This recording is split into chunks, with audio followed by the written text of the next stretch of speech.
Good morning to all of you. कैसे हैं आप सब लोग? तो हम लोग बातचीत शुरू करते हैं हिस्ट्री को लेकर, जो हमें कुछ कुछ बातें बतानी है आपको। सबसे पहले तो आप सभी बच्चों को शुक्रिया कि आप सब ने मजबूर कर दिया मुझे ऑप्शनल पढ़ाने के लिए। ठीक है, जो दिल्ली सेंटर पे स्टूडेंट्स हैं, जो इलाहाबाद सेंटर पे हैं और जो पटना सेंटर पे हैं, बहुत ज़्यादा मतलब, और इससे पहले भी सैकड़ों की संख्या में स्टूडेंट्स कहते रहे कि आप पढ़ाइए, है ना। बट दो महत्वपूर्ण कारण थे, तीन कह लीजिए महत्वपूर्ण कारण थे जो मैं नहीं पढ़ा रहा था। पीछे से मुझे एक तरह का ब्रेक वाले दौर में चल रहा था मैं। एक तो समय की समस्या थी, उसके लिए संस्था को भी धन्यवाद कि समय के एडजस्टमेंट को लेकर के संस्था भी एकदम तैयार है कि नहीं, आप ऑप्शनल बहुत टाइम दे करके प्रॉपर तरीके से पढ़ाइए। एक समय की समस्या थी। दूसरी समस्या क्या थी कि हाँ, सभी ऑनलाइन स्टूडेंट्स को भी गुड मॉर्निंग एंड जय हिंद। ठीक है। दूसरी समस्या क्या थी कि थोड़ा हेल्थ रिलेटेड इशू भी रहता था और कुछ फैमिली हेल्थ का था, ओल्ड एज वगैरह, उसमें भी टाइम का क्राइसिस होता था। कोई भी आप जिम्मेदारी लें और उसको ठीक से ना निभाएं तो फिर वो बात नहीं बनती है ना। तो मैं इस बात में एकदम बिलीव करता हूँ। आप सब लोग हिस्ट्री की क्लास कर चुके हैं, जीएस की। एक दो चेहरे मुझे नए लग रहे हैं बस इसमें, जो मैं नहीं पहचान पा रहा हूँ। मैं भी आप स्टूडेंट रहे हूँ, ठीक है। बाकी सब जितने भी लोग बैठे हुए हैं क्लास में, सब हिस्ट्री के स्टूडेंट हैं, मैं जानता हूँ, जो जीएस वाली क्लास कर चुके हैं आप सभी लोग। तो जो काम एक बार हमें लेना है तो उसको बखूबी निभाना है काम को। ये नहीं कि फिर उसको हम हल्के फुल्के अंदाज में छोड़ दें। और जो जीएस के मैंने क्लासेस लिए हैं और आप एग्ज़ाम में जो भी क्वेश्चन पेपर आप देखते होंगे प्रीलिम्स मेंस को लेकर के, आपको समझ में आएगा कि जो मैं अप्रोच आपको बता रहा हूँ, मैं कभी ये नहीं कहता हूँ आपको कि क्वेश्चंस लड़ जाएंगे, इतने आ जाएंगे। मैं हमेशा ये कहता हूँ कि आप नहीं रेस में रहेंगे तो कोई और भी नहीं रहेगा।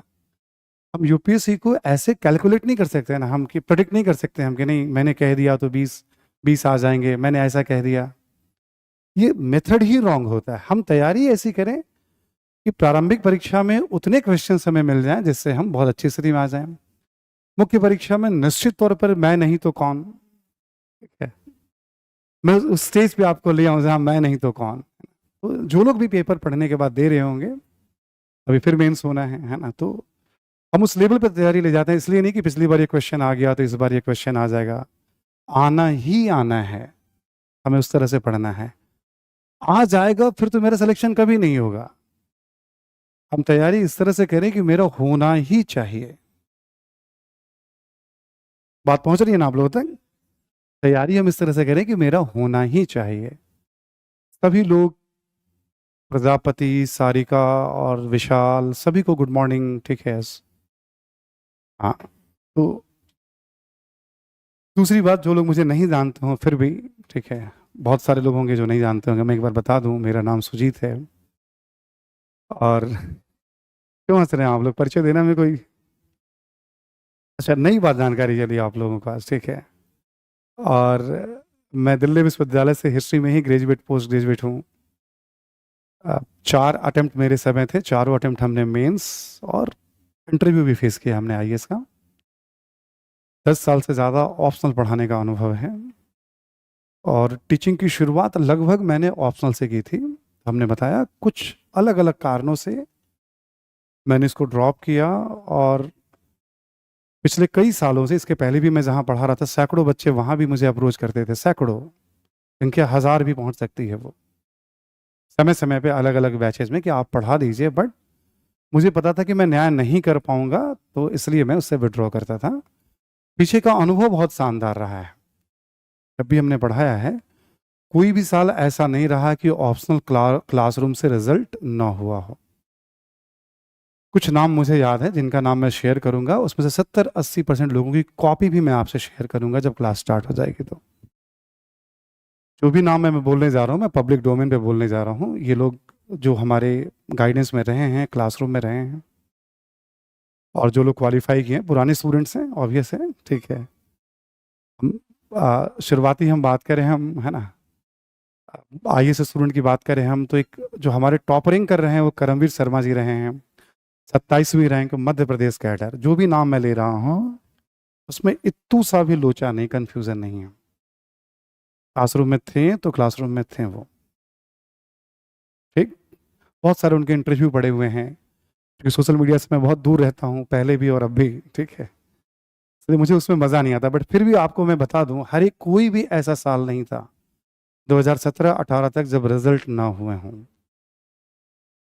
ठीक? करमवीर शर्मा जी जो हाईएस्ट रैंक आया था मेरी क्लास से, 27वीं रैंक थी, 2009-10 के आसपास की बात होगी वो, जब मैंने पढ़ाना तीसरा साल या दूसरा साल था हमारा टीचिंग का। पहले साल ही 3 रिजल्ट हुए थे ऑप्शनल में, जब मैंने पढ़ाना शुरू किया था, पहला साल। और तब तक सिंगल भी ऐड मैंने नहीं किया था, क्योंकि जब तक रिजल्ट नहीं होगा मैं एक छोटा सा भी ऐड नहीं करूंगा। तो मुझे पहले ये श्योर होना है कि मेरे तौर तरीकों को यूपीएससी एक्सेप्ट करती है या नहीं करती है। ये सब विटनेस है जिनका मैं नाम ले रहा हूँ। वेस्ट बंगाल कैडर में अरविंद मीना जी एक आईएएस हैं, ठीक है, सेम ईयर हो गए थे वो भी, अरविंद। और उसके बाद अब कुछ एक सालों के बाद अभी असम कैडर में अनंत लाल ज्ञानी जी सचिव पद पे हैं, अलग अलग पदों पे हैं। 2011 या 12 बैच के आईएएस हैं, वो भी हिस्ट्री से थे हमारे क्लास में, ठीक है। लगातार 2 बार इंटरव्यू इंटरव्यू तो ज़्यादा दिए थे, बट 2 बार लगातार क्लास किया था उन्होंने, और कंप्लीट क्लास। मुझे अभी भी याद है कि अनंत हमेशा मेरे क्लास के सबसे पीछे वाले बेंच पे बैठता था, और वो भी कोने में, और करमवीर अक्सर दूसरे तीसरे बेंच पे या पहले बेंच पे, ठीक है। मैं पुराने स्टूडेंट्स को मैं याद कर रहा हूँ, जब मैं ऑप्शनल पढ़ाता था मैं उसकी बात कर रहा हूँ। और भी आईएएस हैं, जैसे अभी इस समय भागलपुर में डीएम है, बट वो हिस्ट्री के स्टूडेंट नहीं है बिहार के, भागलपुर में अभी वो। थोड़ा आपको थोड़ा हट के लगेगा, जीएस में मैं और भी सेक्शन पढ़ाता था मैं। वो बाजीराम या किसी और संस्था के इंस्टीट्यूट रहे होंगे, स्टूडेंट रहे होंगे, मुझे आइडिया नहीं है, इंग्लिश मीडियम में थे। बट वो केवल और केवल हिस्ट्री पे कुछ सीखने के लिए और आईआर पे प्रॉपर क्लास की थी उन्होंने। जब मैं हिस्ट्री की क्लासेस लेता था तो लगभग 1000 नंबर की मैं तैयारी कराता था मैं, ऑप्शनल प्लस जीएस के बहुत सारे सेक्शन। अधिक से अधिक चीज़ों को मैं अपने हाथ में रखता था, फिर मेहनत दोनों म्यूचुअली, मतलब दोनों एक दूसरे साथ में सपोर्ट करते थे, क्योंकि ऐसा नहीं कि मेरे रखने से आपका सिलेक्शन हो जाएगा। आप मेहनत नहीं करेंगे तो कोई कुछ नहीं करा पाएगा आपको। रास्ता बताने के लिए मैं हूँ, इतना भी कंफ्यूजन नहीं होगा। बहुत लंबा अनुभव है, और ये नाम जानबूझ करके मैं ओपनली आज ले रहा हूँ। ये सारे मैं ऑप्शनल की बात कर रहा हूँ। हम आईपीएस की बात करें तो पहले बैच में ही हमारे एक स्टूडेंट थे जो बिहार कैडर में, अगले साल वो अब आईजी हो जाएंगे अब, ठीक है।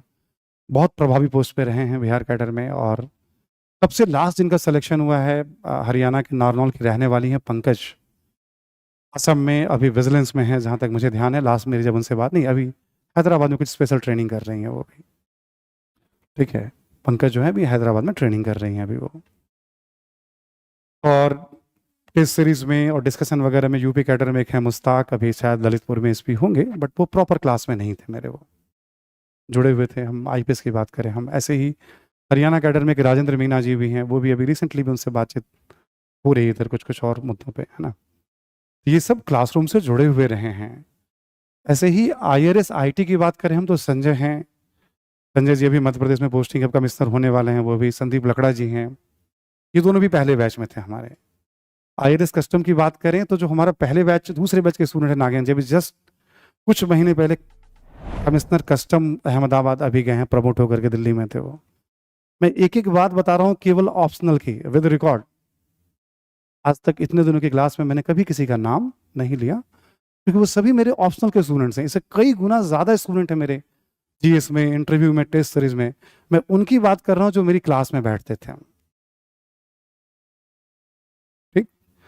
ऐसे ही कस्टम में और स्टूडेंट है, माधुरी जायसवाल जी हैं, इलाहाबाद से रही हैं वो हिस्ट्री में, अभी कहाँ पोस्टिंग है मुझे नहीं पता, बच्चियों के बारे में थोड़ा आइडिया नहीं रहता है मुझे सिलेक्शन के बाद, ठीक है। और रचना पोद्दार हैं, बहुत डायनामिक स्टूडेंट रही हैं, अभी निश्चित तौर पे कहीं ना कहीं होंगी वो भी पोस्टिंग उनका भी, ठीक है। अलग अलग इनके भी किस्से हैं, बहुत डायनामिक हैं ये सब बच्चियां हैं, ये साधारण बच्चियां नहीं हैं। एक बच्ची इसमें लंबे समय तक बहुत, मतलब असाध्य बीमारी से पीड़ित थी, और सिलेक्शन के बाद शेयर करना कि मैं बचूंगी या जीऊंगी मुझे पता नहीं, बट मुझे बनना था। तो मैंने ऐसे ऐसे स्टूडेंट्स को भी देखे हैं ना, कि जो अपनी आर्थिक चीजों को भी वैसे छुपा ले जाते, कितना भी स्ट्रगल कर रहे हैं, मतलब शायद ही कोई बच पाते हैं, ठीक है, उस तरह की बीमारी से भी, और लोग तैयारी भी करते थे उसमें। तो हर तरह के एग्जाम्पल हैं जिन लोगों ने बहुत अच्छा किया है। जैसे कस्टम की बात करें, रेलवे में भी बहुत सारे स्टूडेंट्स हैं। फिर मैं एक बार राजस्थान की बात करूंगा। राजस्थान का जो दौसा है, 52 गांव हैं, जो लोग जानते होंगे, ये सब सेंटर रहा है कभी, और हिस्ट्री का तो बहुत बड़ा सेंटर रहा है। इसमें भी इंद्राज हैं, विजय हैं, ये दोनों हैं। एक हमारे बहुत अच्छे स्टूडेंट है, अभी लखनऊ में पोस्टिंग है, सत्यव्रत हैं, जो संस्कृत और हिस्ट्री उनको ऑप्शनल, जब 2 ऑप्शनल हुआ करता था। तो बस मैं कुछ नाम आपको बता रहा हूँ, ठीक है। ये सब अभी दिल्ली में ही सत्यपाल हैं, जो कंपनी लॉ सर्विस में हैं, बहुत अच्छे स्टूडेंट रहे हैं हिस्ट्री ऑप्शनल में। ये मैं वो नाम बता रहा हूँ जिसमें से मुझे उम्मीद है कि सबकी कॉपी मेरे पास होगी। जब मैं क्लास लेता था तो कॉपी देखते देखते मुझसे में आदत थी, छोटा सा बैच होता था 60 70 80 लोगों का, और जिनकी जिनकी कॉपी रखी उनका उनका सिलेक्शन हुआ। ये कोई संयोग नहीं था, मैं कोई ज्योतिष नहीं था। मैं बस लिखते लिखते जब मुझे लगता था ना कि इनका वो लेवल आ गया है जहां से अब अनएक्सपेक्टेड चीजों को भी मैनेज, एक्सपेक्टेड चीजों को कोई बड़ी बात नहीं थी। 57 के विद्रोह का कारण सब लिख देगा, परिणाम सब लिख देगा। जब कोई नया सिचुएशन में देता था तो मैं ये देखता था कि उसको हैंडल कैसे करते हैं। ये पता है कि उत्तर नहीं पता इस स्टूडेंट को। जो फाइनल सिलेक्शन होता है जीएस में और ऑप्शनल में, उन प्रश्नों में होता है जहां चुनौती बहुत ज्यादा, उस समय आप उसको कैसे हैंडल करते हैं। एक सॉलिड अनुभव, कोई भी ऐसा साल नहीं था जब ऑप्शनल से रिजल्ट ना हुआ हो क्लासरूम से, not a single year. Break रहा है लंबा, ये दोबारा बैक हूं। मैं सोचा मैं आपको बता दूं एक बार में कि ठीक है, दोबारा बैक हूं मैं, और मैं ये जानता हूं ये परंपरा फिर दौड़ेगी, चलेगी नहीं, फिर दौड़ेगी। क्योंकि ऐसे ऐसे स्टूडेंट्स को मैं देख रहा हूँ पिछले कुछ एक सालों से, जो मेहनत करते हैं, और मार्गदर्शन की ह्यूज क्राइसिस है, ऑनेस्टली गाइड कर, जबरदस्त क्राइसिस है। और मार्गदर्शन का मतलब केवल क्लास नहीं, क्लास के बाद भी समस्याएं आती हैं, और जब आप एग्जाम के में जा रहे होते हैं तब भी ज़रूरत होती है। मैं आपको बताऊंगा 3 अलग अलग स्तर की योजना है इतिहास को लेकर के, ठीक है, कि कैसे इतिहास में हम बहुत अच्छा करें। ये तो जस्ट एक आपको परिचय दिया मैंने, अपने बारे में भी पढ़ाने का लंबा अनुभव है। जीएस के लिए आप में से बहुत सारे लोग अब मुझे जानते हैं, ठीक है। पढ़ने वाला हर स्टूडेंट जानता है, ठीक है। ऑलमोस्ट अभी स्थिति होगी पढ़ने वाला, ठीक है, क्यों ढूंढ लेगा मुझे वो, है ना।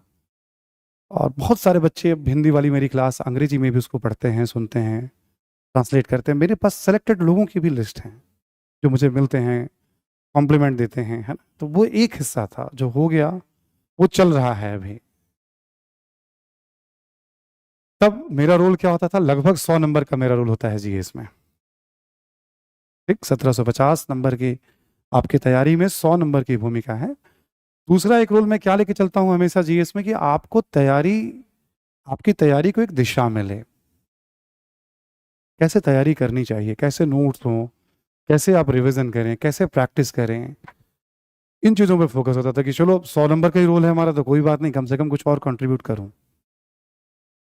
बट अब 500 नंबर का ऑप्शनल भी मैं पढ़ाने जा रहा हूं, यानी डायरेक्ट हम कहें तो 600 नंबर का दायित्व अब मैं, मेरे हाथों में है।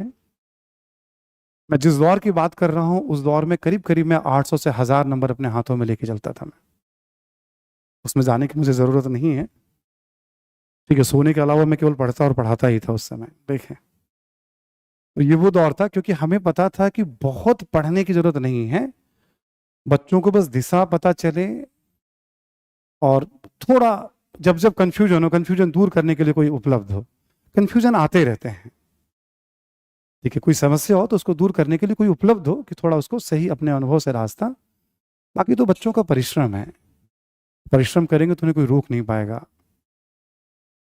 इससे पहले अपने केजीएस में आने के पहले भी जहाँ मैं पढ़ा रहा था वहाँ जीएस को लीड ही कर रहा था मैं, और ओवरऑल जीएस में भी एक अच्छी सिलेक्शन की परंपरा है। पीसीएस में कम से कम 3 स्टेट के बारे में ऐसा मैं कह सकता हूँ, बिहार, यूपी और हरियाणा के बारे में, एटलीस्ट एमपी के बारे में भी to some extent. But Rajasthan को लेकर के, नॉट हरियाणा, राजस्थान को लेकर के मैं, यूपी और बिहार को लेकर के शायद कोई ऐसा डिस्ट्रिक्ट होगा जहां कोई ना कोई पढ़े हुए स्टूडेंट इस समय एटलीस्ट पीसीएस के लेवल पे ना हो। राजस्थान इसलिए मैं कह रहा हूँ कि कम से कम 7-8 हज़ार बच्चों ने, 7,000-6,000 बच्चों ने जरूर मेंस पढ़ाए हैं हमने वहाँ, मेंस पढ़ाए हैं हमने। मैं उसकी बात नहीं कर रहा हूँ, ठीक है, केवल मेंस की क्लास में लेता था वहाँ पे। बिहार में काफ़ी बच्चे हैं, मुझे लास्ट याद है 2018-19 का वर्ष मुझे बस ध्यान नहीं, अभी आजमगढ़ या चंदौली में एक एसडीएम में 22वें रैंक पे आया था। उस समय यूपी में भी हिस्ट्री ऑप्शनल था। मेरे स्टूडेंट है कुंदन राज कपूर, वो बार बार मुझे कहते थे सर आप पढ़ाइए, सर आप पढ़ाइए, हम लोग ऐड करेंगे, इस तरह की बातें होंगी। जब मैं क्विट कर रहा था, लास्ट चल रहे हैं पंकज, कुंदन, 22वें रैंक आई थी उसकी यूपी में, उस समय ऑप्शनल था उसका, मुझे याद है अभी भी। किसी किसी डिस्ट्रिक्ट में उनकी पोस्टिंग है अभी कुंदन जी की, ठीक है। तो ऐसे भरे पड़े हैं जो जो किसी कारण से मेरे टच में हैं, जब मैं उनके टच में हूँ।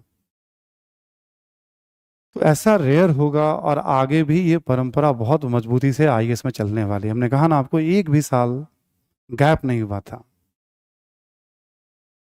अब 2025 तो एकदम सिर पे है, रिजल्ट आने वाला है आईएएस प्री का भी, कभी भी आ जाएगा, आजकल परसों।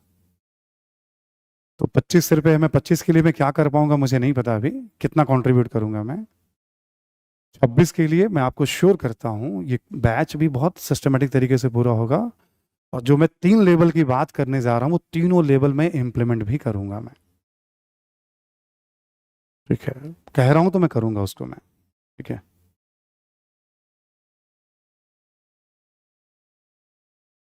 तो अब हम आते हैं, ये तो थोड़ा सा परिचय मैंने अब दे दिया अपने बारे में कि मेरा एक्सपीरियंस किस तरह का रहा है। बहुत कम लोग हैं इस समय भी जो ऑप्शनल या जीएस वगैरह पढ़ाते हैं जिनका हिस्ट्री प्योर बैकग्राउंड रहा हो। जैसे जीएस की क्लास में मैं बार बार कहता हूँ, हिस्ट्री कोई पढ़ने की चीज़ थोड़ी है, बहुत सिंपल चीज़ है, सिंपल सब्जेक्ट है। वैसे ही ऑप्शनल भी कोई कॉम्प्लिकेटेड नहीं है। यदि मैं भौकाल बनाना चाहूँ तो मैं बहुत कुछ बना सकता हूँ आप, और मैं उसको सरल करना चाहूँ तो मैं सरल कर दूंगा। देखो इसको ऐसे पढ़ा जाता है, नंबर आते हैं। इतने लोगों के मैंने नाम लिया, मैंने कहा कॉपी भी है हमारे पास, ठीक है। और नाम इसलिए लिया विद कैडर, कभी किसी को कोई अप्रोच करने का मौका मिले तो कॉन्फिडेंस से एकदम, ठीक है, ये वाली बात नहीं, क्योंकि मैं अपने स्टूडेंट से कभी भी आंख में आंख मिला के ही बात करता हूं।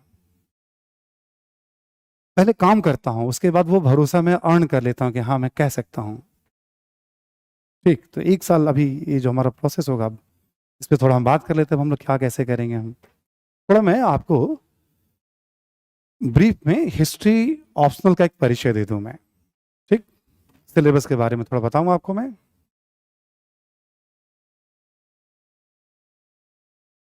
ऑनलाइन बच्चों का भी पूरा ध्यान रहेगा, आप बस अभी आप कुछ टाइप ज़्यादा मत करिए, आप जब मैं इनवाइट करूंगा, ठीक है, तो आपको जो पूछना होगा पूछ लीजिएगा आप, है ना। सिलेबस की बात करें तो आप सभी को पता तो है ही कि ये हिस्ट्री जो है आपका बाकी ऑप्शनल की तरह ये भी 500 नंबर का है। इसमें कोई ऐसा नहीं कि 495 का है या 505 का है। आप सबको ये भी पता होगा कि 2 पेपर हैं इसमें, है ना। हिस्ट्री ऑप्शनल की बात करें हम लोग,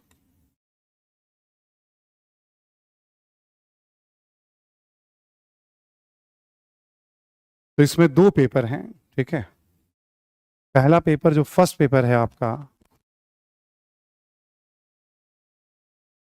फर्स्ट पेपर में आपको जो पढ़ना है, एक हिस्सा है प्राचीन भारत का,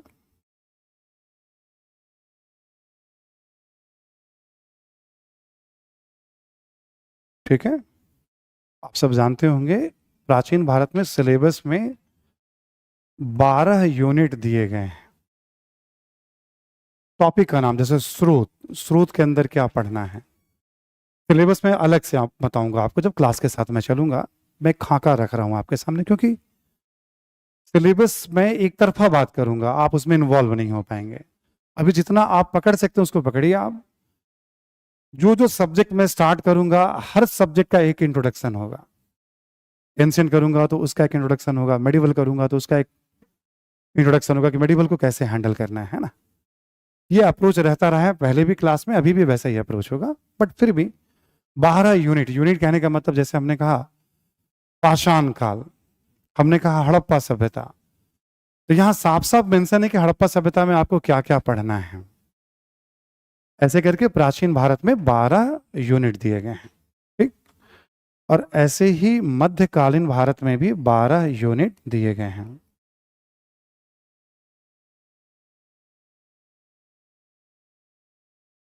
कुल 24 यूनिट दिए गए हैं। ठीक,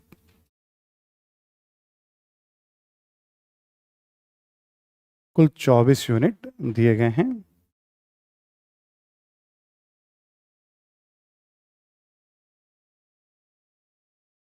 ऑब्वियस है, ये आपका एक पेपर तो 250 अंक का हो जाएगा। ठीक है, 2 पेपर हैं। अब जो ये 24 यूनिट दिए गए हैं, है ना, ठीक है, जो ये 24 यूनिट प्रश्न पत्र की बात करें, आप में से बहुत से लोगों ने पेपर देखा होगा। पेपर 1 में भी टोटल कुल 8 प्रश्न पूछे जाते हैं। ठीक है, पेपर 1 में भी कुल 8 प्रश्न पूछे जाते हैं। ठीक है, और इन 8 प्रश्नों में जो पहला प्रश्न होता है, जैसे मान लो हमने कर दिया 1 2 3 4, फिर ऐसे हमने कर लिया 5 6 7 और 8। जो प्रथम 4 प्रश्न होते हैं वो प्राचीन भारत से होते हैं। ठीक, ये किससे होता है? प्राचीन भारत से। और अंतिम 4 किससे होता है? मध्यकालीन भारत से।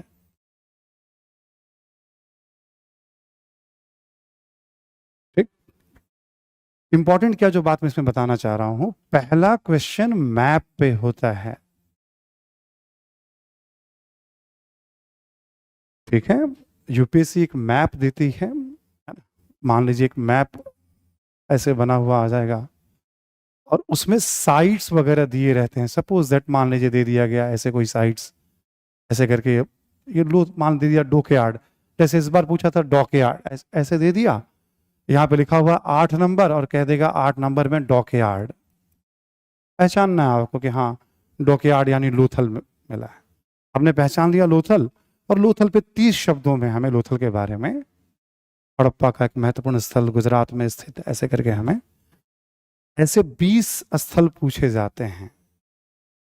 ठीक, हर एक क्वेश्चन 50 नंबर का होता है। ठीक है, कुल 8 प्रश्न हैं। ठीक है, एक सवाल मैप पे आता है। मैप में कितने प्रश्न पूछे जाते हैं? 20 प्रश्न पूछे जाते हैं।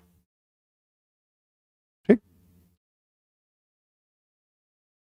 ऐसे ही क्वेश्चन नंबर 5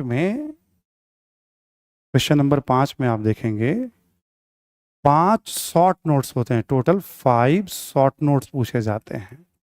मैं क्यों बता रहा हूं आपको, थोड़ा सा थोड़ी जानकारी दे रहा हूं आपको। 5,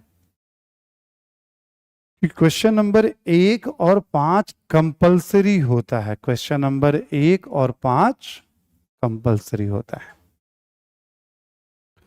टोटल 8 प्रश्न में कितने लिखने होते हैं? 5 लिखने होते हैं।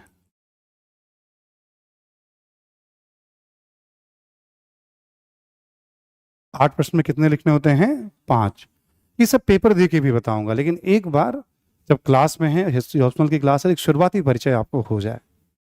इसके पीछे जो स्ट्रैटेजी वगैरह वो क्लास में साथ साथ चलेगी। आप बस देखेंगे, चीज़ें होती चली जाएंगी। आपको बहुत फ्लो में सब होता जाएगा, उसमें कुछ करने की जरूरत नहीं, बस मेहनत मेहनत करना है। वो चीज़ें ऐसे नहीं होंगी। टोटल कितने प्रश्न होते हैं पहले पेपर में? 8। 4 एंशिएंट हिस्ट्री से और 4 मेडाइवल हिस्ट्री से। ठीक, 8 में कितने लिखने होते हैं? 5। एक क्वेश्चन कितने नंबर का हो गया? 50 नंबर का हो गया। ठीक, उसमें पहला क्वेश्चन होता है मैप और 5वां क्वेश्चन होता है शॉर्ट नोट्स। ये कंपलसरी होता है, ये आपको लिखना ही लिखना है। ठीक, इसमें कोई चॉइस नहीं। तो 2 क्वेश्चन तो आपके ये हो गए। इसके अलावा बचे हुए 6 क्वेश्चन में से 3 आपको और लिखने हैं। ठीक, किसी एक सेक्शन से 2 और किसी एक सेक्शन से 1, या तो इधर से 2 कर लो तो इधर से कम 1 और, इधर से 2 कर लो तो इधर से 1 और। यहां रणनीति है, स्ट्रैटेजी है। मैं ये नहीं कहूंगा यूपीएससी को मैं गेस कर लूंगा, मैं कैलकुलेट कर दूंगा, बट है यदि चीज़ें बहुत ओपन हो जाएंगी तो मज़ा मज़ा नहीं आएगा। क्लास के साथ उसको हम पढ़ेंगे, देखेंगे हम, यहाँ स्ट्रैटेजी है कि कैसे किया जाता है इसको हैंडल। सुन पा रहे हैं सभी लोग? तो 8 में से 5 प्रश्न लिखने हैं। छोटी सी बात मैं बताऊं, मिनिमम एक बात मैं बताता हूं, कोई भी स्टूडेंट मैप को अच्छे से तैयार कर ले। आप लोग पाषाण काल, हड़प्पा सभ्यता, ताम्रपाषाण, महापाषाण, इन शब्दों से परिचित है ना मोटे तौर पे? हाँ, ये जो 4 मैंने नाम लिए आपको, 20 में इन 4 टॉपिक से हर एक साल मिनिमम 8 से 10 मैप होते हैं, और लगभग मान के चलिए 120-25 इसमें से इंपॉर्टेंट और कम इंपॉर्टेंट साइट्स हैं। 4 टॉपिक में से 8 से 10 मैप होते ही होते हैं, 120 से 25 साइट्स हैं। एक छोटा सा एग्जांपल रख रहा हूं मैं आपके सामने।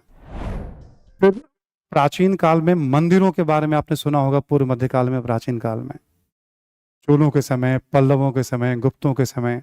इस बार पूछा गुप्तकालीन शैव मंदिर।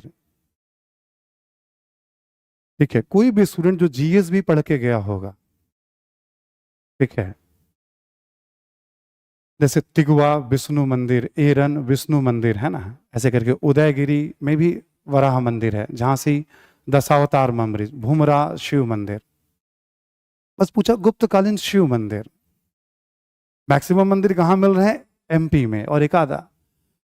तो बहुत सा अभी जो मैप मैं रख दूंगा, जिन बच्चों ने जीएस किया है, 6-7 मैप तो वहीं से निकाल ले जाएंगे 20 में वो। ठीक है, 6-7 मैप तो वहीं से। अभी तो जस्ट एग्जाम्पल देके बता रहा हूं उन बच्चों को जो थोड़ी भी मेरी क्लास किए हुए हैं, कि मैंने इस तरह से फॉर्मूले में पढ़ा रखा है आपको, गुप्तकालीन मंदिर, पूर्व मध्यकालीन मंदिर, जो जो जो पूरा क्लास कर चुके हैं मेरा, है ना, कोई भी हिस्ट्री में पढ़ता ही है। तो जैसे हमने कहा आर्कियोलॉजिकल साइट्स, ऐसे मंदिर हैं। अभी कोई भी ऐसा साल नहीं कि 1 या 2 मंदिर नहीं पूछे जा रहे हैं। 30-40 इंपॉर्टेंट मंदिर हो गए। ये नहीं देखना है मेहनत, ये देखना है नंबर। मैप अच्छा हो गया तो 2 क्वेश्चन के बराबर 1 क्वेश्चन में नंबर आपको।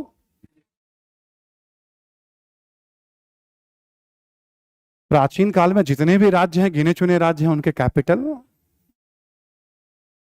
जितने भी राज्य हैं गिने चुने कैपिटल, और जितने भी अभिलेख हैं, मान लो अशोक के अभिलेख से तो हर एक साल पूछ रहा है 1 या 2। सातवाहनों से भी जैसे इस बार पूछा, मैक्सिमम अभिलेख सातवाहनों के नासिक में है। अब मैं अभी इस बार का ही कैलकुलेशन बता रहा हूँ, या पिछले बार का भी कैलकुलेशन बता रहा हूँ जो पेपर देख रहा था मैं। हमने port city, capital city, archaeological sites, temple, inscription, 15-16 sites हम करके ऐसे निकल जाएंगे 20 में। भाई एक दायरा है ना, उसी दायरे में पूछेंगे ना वो। उसको करना कैसे और पहचानना कैसे, उसका एक मेथड होगा। जब क्लास लेंगे तब आपको हम बताएंगे हम। बट केवल जीएस के दम पे भी 6-7 साइट्स बच्चे इस बार भी पकड़ सकते थे उस 20 में। आप धीरे धीरे आप देखिएगा, यदि आपने जीएस में भी अध्ययन किया तो उसका इंपॉर्टेंस क्या है हिस्ट्री में। अब कोई भी स्टूडेंट मान लो मैप अच्छा से करके जा रहा है, और वो 35, मैं बहुत रिजनेबली कह रहा हूँ, 35 से 40 के बीच में कुछ नंबर आ गए उसको,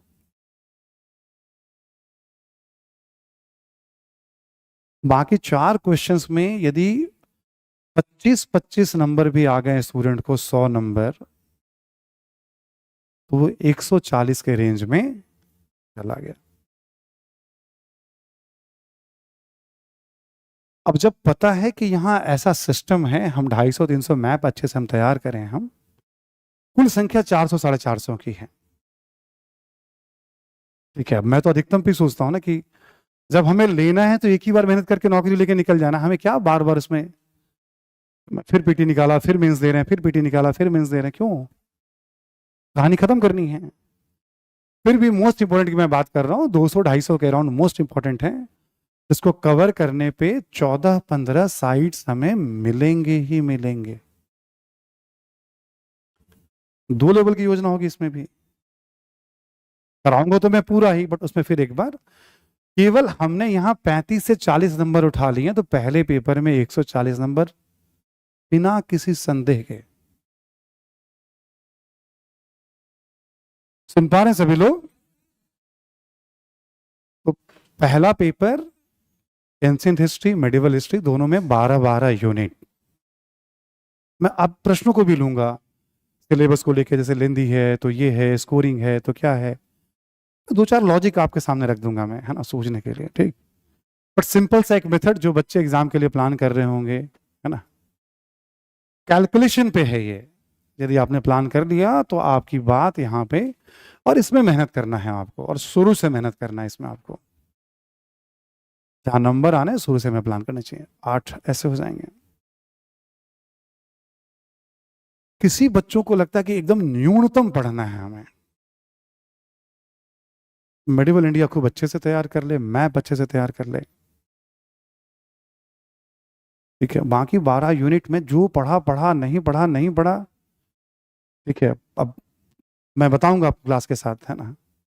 तो प्लान ए, प्लान बी, आप, ठीक है, बहुत सारे मेथड हैं जिससे लोग एग्जाम में जाकर के अच्छा करते हैं, बट बिना पढ़ने वाला अच्छा करने वाला कोई मेथड नहीं है कि बिना पढ़े कोई एग्जाम में अच्छा कर लेगा, ठीक।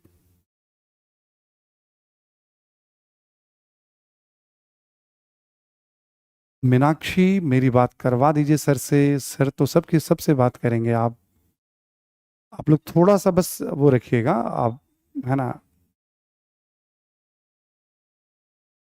यूपी से कौन कौन है भाई लोग? राजू गाजीपुर ने पूछा है। अच्छा, खान सर से आपको बात करनी है मीनाक्षी, ठीक है, ये तो मुश्किल काम है मेरे लिए, ठीक है। तब तक आपका मैसेज पहुंच जाएगा लेकिन टीम के द्वारा। चलिए आगे बढ़ते हैं हम लोग। पहला पेपर क्लियर सभी को? ठीक। बाकी तो पेपर की जो बारीकियां हैं पेपर के साथ ही बताएंगे आपको हम, है ना। आइए दूसरे पेपर में आते हैं हम, सेकंड पेपर।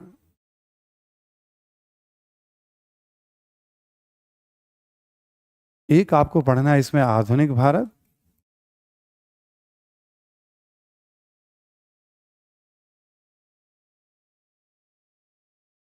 एक आपको पढ़ना है इसमें आधुनिक भारत, इसमें 15 यूनिट हैं।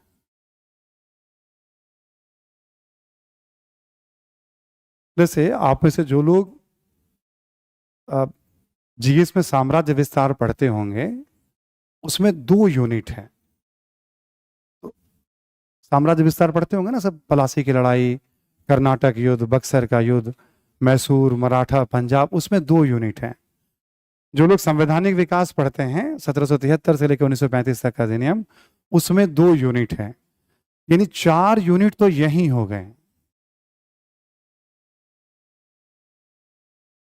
4 यूनिट तो 15 में, और 3 यूनिट तो 43 के बाद का है, कुछ इकोनॉमी का है, कुछ पॉलिटी का है, कुछ आईआर का है। सुन पा रहे सभी लोग?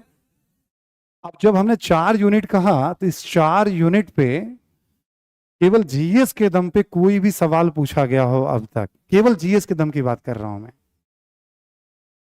थोड़ा कम या अधिक अप्रोच कर लेंगे।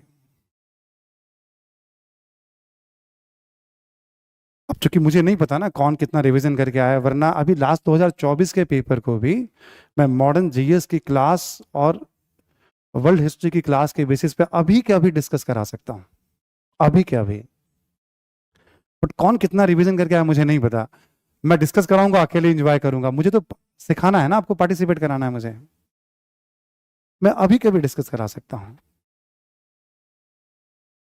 फर्स्ट पेपर में मैप संभल गया तो इतिहास आपका, सेकंड पेपर में तो मैं नहीं तो कौन, ठीक है।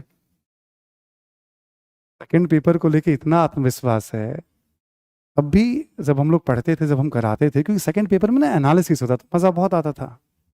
फर्स्ट पेपर में घटनाएं होती हैं, तो ऑब्वियस है घटनाएं हैं, वैदिक हुआ, हड़प्पा हुआ, जैसे हम पढ़ते आए एंशिएंट मेडिवल में, वही सब है सारा का सारा। उसमें ज्यादा बुद्धि लगानी नहीं होती है, सीधे सीधे बातें होती हैं, इसको ऐसे ऐसे पढ़ लो। थोड़ा परिवर्तन समझते चलो, बस बात बन जाती है उसमें। ठीक है, 15 यूनिट है, तो हमने अभी देखो सिंपली अभी क्या बताया 15 में, 2 यूनिट तो ब्रिटिश विस्तार पे है, 2 यूनिट तो संवैधानिक विकास पे है, और 3 यूनिट तो पोस्ट इंडिपेंडेंस पे है। 7 तो यही हो गया, बाकी इतिहास जो मॉडर्न इंडिया में यूनिट है वही जो आपने जीएस में पढ़ा है। दूसरा, विश्व इतिहास। इस बार पता नहीं विश्व इतिहास में ऐसा क्या हुआ ऑप्शनल में, वैसे तो सिलेबस में कम पढ़ना होता है हमें जीएस में, लेकिन लगभग सारे के सारे प्रश्न इस बार जीएस वाले पैटर्न पे ही, मतलब जीएस के टॉपिक से ही, ऐसा नहीं कि एकदम हूबहू, लगभग सारे के क्वेश्चन आ गए हैं विश्व इतिहास में। 24 की बात कर रहे हैं, यहाँ पे 12 यूनिट है। ठीक, 27 यूनिट आपको सिलेबस अभी दिया गया होगा, या सिलेबस आप सब लोग ऑनलाइन देख सकते हैं।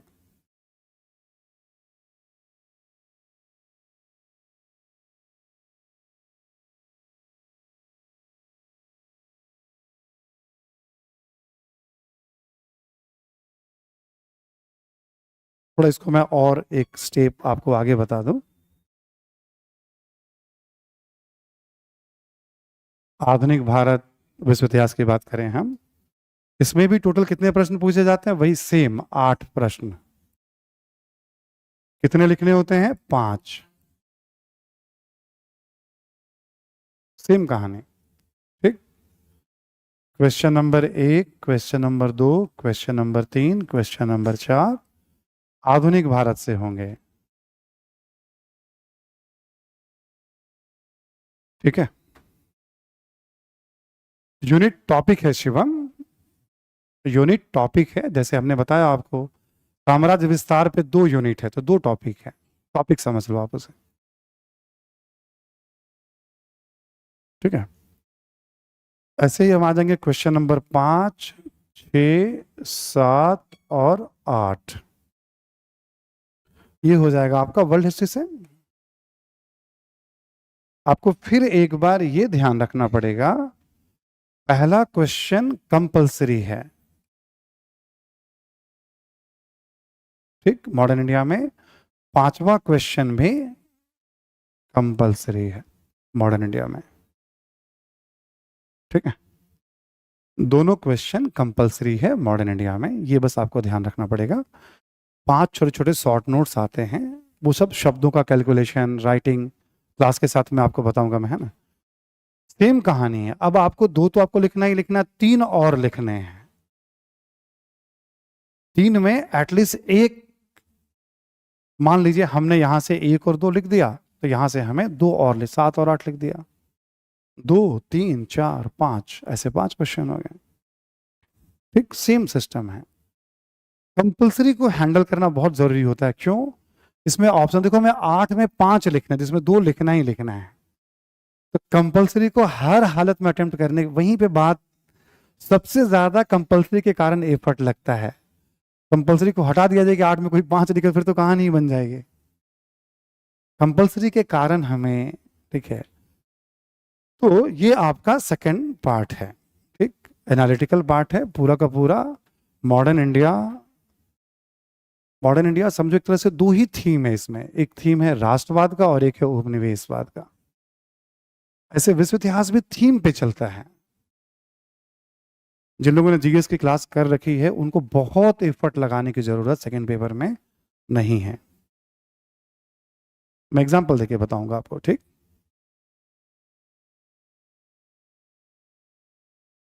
एग्जाम्पल के तौर पे मैं बताऊं आपको कि जब हम लोग जीएस की क्लास लेते हैं तो लगभग 90-95 घंटे मॉडर्न इंडिया और 50-55 घंटे वर्ल्ड हिस्ट्री, लगभग 150 घंटे के आसपास आप देखेंगे हम लोग दोनों सेक्शन कवर करते हैं।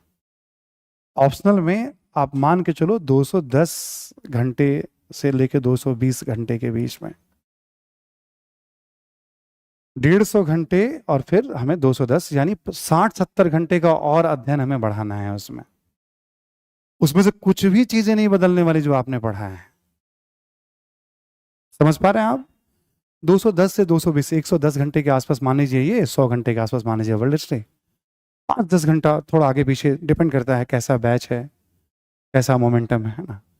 जब हम 150 घंटे पढ़ते हैं तो जीएस में मॉडर्न इंडिया में हम कितना सॉल्व कर रहे होते हैं? 2 क्वेश्चन मान के चलिए आप, एक तरह से एक आप लगा लीजिए 10 नंबर का क्वेश्चन है सपोज दैट, और एक लगा लीजिए आप 20 या 15 नंबर का क्वेश्चन, 30 नंबर। बहुत ज्यादा हुआ वर्ल्ड हिस्ट्री से तो हम 10 नंबर का सॉल्व करते हैं, यानी 40 नंबर के लगभग क्वेश्चन 150 घंटे पढ़ के मेंस में सॉल्व करते हैं। ठीक। और 210-20 घंटे पढ़ के हम 250 नंबर।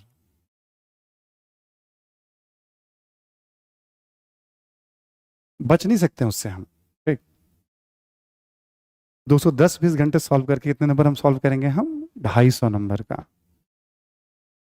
यदि आपको मेरा तौर तरीका थोड़ा बहुत भी समझ में तो आ ही जाएगा, जिनको जीएस में समझ में आ गया है और आप राइटिंग के उस तौर तरीके को पकड़ रहे हैं, तो मैं बहुत कॉन्फिडेंट रहता हूं कि सेकंड पेपर में 125 बड़ी बात नहीं है। मिनिमम की बात कर रहा हूं मैं। देखो, मैं आपको ये नहीं कह रहा हूं कि 300 की 400 की 350, बट पिछला रिकॉर्ड ऐसा है मेरे पास कि मेरे क्लास में नॉर्मली किसी को भी सेकंड पेपर में नंबर आते थे। मैं तो अभी जीएस के स्टेटस के आधार पे, जीएस पढ़ लें आप तो 24 के पेपर को मैं डिस्कस करा सकता हूं, आपको एवरेज दे सकता हूं। अब जस्ट समझिएगा कि हम 210-20 घंटे देकर के 250 + 40 लगभग 300 नंबर की तैयारी।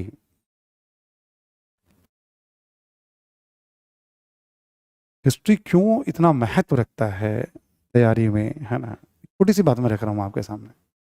ऑलरेडी इतना घंटा आप इन्वेस्ट कर चुके हैं, करना ही पड़ेगा आपको। जीएस में क्या कंपलसरी है? ऑप्शनल में क्या ऑप्शन है 8 में 5 लिखने का? जीएस में कोई ऑप्शन नहीं, गया तो गया आपका। ठीक, गया तो गया आपका। प्रतियोगिता ऐसे ही है ना? बात समझ में आ रही है आपको? तो सेकंड पेपर को लेकर के थीम बेस होगा, जब मैं पढ़ाऊंगा आपने लगभग लोगों ने पैटर्न देखा ही हुआ है। नहीं होने को तो सवाल ही नहीं है कि हम सेकंड पेपर में, क्योंकि सब अप्लाइड है, बुद्धि पे आधारित है। पहले ही सवाल 2024 में पूछा है, पलासी की लड़ाई के बाद भारे के सैनिक राज निर्माता बन गए। ठीक। जो सेना थी अंग्रेजों की, वो तो भाड़े की सेना थी ना, वो तो ठीक है, पैसा तो ऐसे ही था, राज निर्माता बन गया, वो भी एक क्रिटिकली एग्जामिन। इसका मतलब होता है उसके मेरिट और डिमेरिट दोनों बताने होते हैं, यानी केवल वही साबित। तो जब मैं क्लास में आऊंगा तो ऑब्वियस मैं आपसे डिस्कस करूंगा, बताऊंगा इन सब प्रश्नों के उत्तर हमें कैसे हैंडल करने हैं, है ना? बस आपको मैं बता रहा हूं थोड़ा सिलेबस के बारे में। 8 में 5, कुल 27 यूनिट है। यहीं पे 2 बातें और बता दूं। विश्व इतिहास में आपको यूएनओ पढ़ना है, नैम पढ़ना है, यूरोपियन यूनियन पढ़ना है, नाटो पढ़ना है, डिक्लाइन ऑफ यूएसएसआर पढ़ना है, और अमेरिका का प्रभुत्व।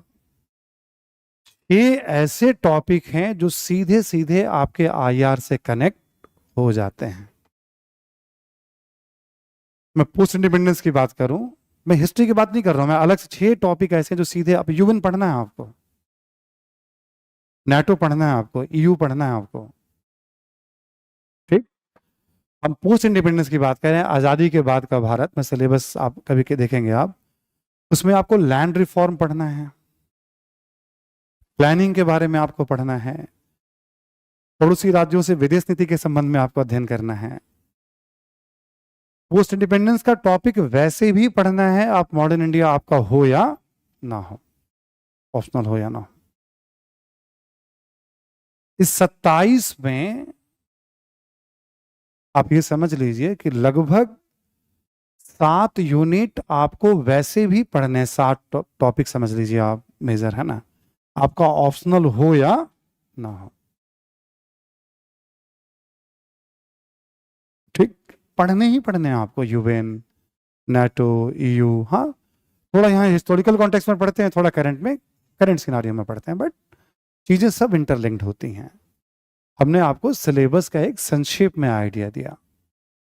देखो, बुक लिस्ट बताने का मैं एक बार वैसे नाम ले लेता हूं, आप रिकॉर्डिंग पे दोबारा सुन लीजिएगा आप सभी लोग, ठीक है? ताकि आपको पता रहे कि हाँ मैं यहीं से शुरू करूं। जैसे वर्ल्ड हिस्ट्री की ना कोई एक किताब रिकमेंड नहीं कर सकते हैं आपको हम। वर्ल्ड हिस्ट्री के लिए कोई एक किताब रिकमेंड नहीं कर सकते। मिनिमम 2 किताब हम अध्ययन करेंगे। यदि किताब की बात करें हम तो दीनानाथ वर्मा और नॉर्मन लो, दीनानाथ वर्मा और नॉर्मन लो, ठीक है। नॉर्मन लो नाम है इनका, नॉर्मन, नॉर्मल नहीं है ये, बट नॉर्मन नाम है इनका, नॉर्मन लो। मॉडर्न वर्ल्ड पे शायद अभी इस समय इससे अच्छी कोई किताब नहीं है, मतलब आधा सिलेबस तो समझो करंट अफेयर्स जैसा चलेगा इसमें। गुड मॉर्निंग नीमा सुमन। विशाल लिख रहा है सर आशीर्वाद देना, जरा अपना पैर ऊपर कीजिए। मैं आशीर्वाद ऐसे ही दे रहा हूँ विशाल, ये ऐसे जो है ना, मतलब ठीक है। हाँ। सुन पा रहे हैं सभी लोग? विश्व इतिहास में ये 2 किताब। मॉडर्न इंडिया में बिपिन चंद्र का नाम सुना आप लोगों ने? बिपिन चंद्र आधुनिक भारत, और एक शेखर बंदोपाध्याय, ठीक। ये 2 किताब और मेरा जीएस का क्लास आज भी पर्याप्त है मॉडर्न इंडिया के लिए। बिपिन चंद्र एक किताब हो गई, और शेखर बंदोपाध्याय, बस लेखक का नाम लिख लीजिए आप। शेखर बंदोपाध्याय इसलिए कि आपको उसमें हिस्टोग्राफी की अच्छी समझ मिल जाएगी। जीएस में इतिहास लेखन का कोई रोल नहीं होता है, ऑप्शनल में इतिहास लेखन आ जाता है, बस इतनी सी बात है।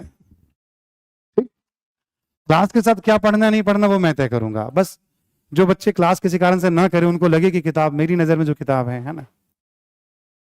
मध्यकालीन भारत को यदि आपको समझना है तो इग्नू का जो मैटर आता है, Indira Gandhi national open university का, पर्याप्त है। पूरे सिलेबस को जैसे लगता है वहीं से लेकर के सिलेबस बना दिया गया है। इग्नू के कुछ बुकलेट होते हैं, आप किसी भी किताब की दुकान पे जाएंगे, बोलेंगे मध्यकालीन भारत पे हमें इग्नू का बुकलेट चाहिए, ग्रेजुएशन, है ना। तो इग्नू के बुकलेट काफी हैं। किसी को लगता है बहुत ज्यादा है और मध्यकालीन भारत हमें समझना है, एक इम्तियाज अहमद करके लेखक हैं, ठीक है, इम्तियाज अहमद, ये नया नाम मार्केट में आएगा, है ना। बहुत लोग सतीश चंद्रा और हरिश्चंद्र वर्मा और जेल मेहता, बहुत सारी किताबें को, डोंट वरी, सब किताब मेरी नज़र में है। इसमें से 1-2 टीचर भी हमारे रहे हैं डीयू में, ठीक है। हमें तो बस एग्जाम में नंबर कैसे, कम मेहनत में अधिक से अधिक चीजों को हम कैसे कवर। सुन पा रहे सभी लोग ना मेरी बात? तो मेडिवल इंडिया हो गया। एंशिएंट हिस्ट्री पे 2 किताब, एक रामशरण शर्मा जो जीएस के लिए सब लोग पढ़ते ही पढ़ते हैं, और एक उपेंद्र सिंह। उपेंद्र सिंह की पूरी किताब नहीं, बहुत मोटी सी पुस्तक है। उपेंद्र सिंह मनमोहन सिंह जी की पुत्री हैं, दिल्ली विश्वविद्यालय में ही प्रोफेसर हैं उपेंद्र सिंह, है ना।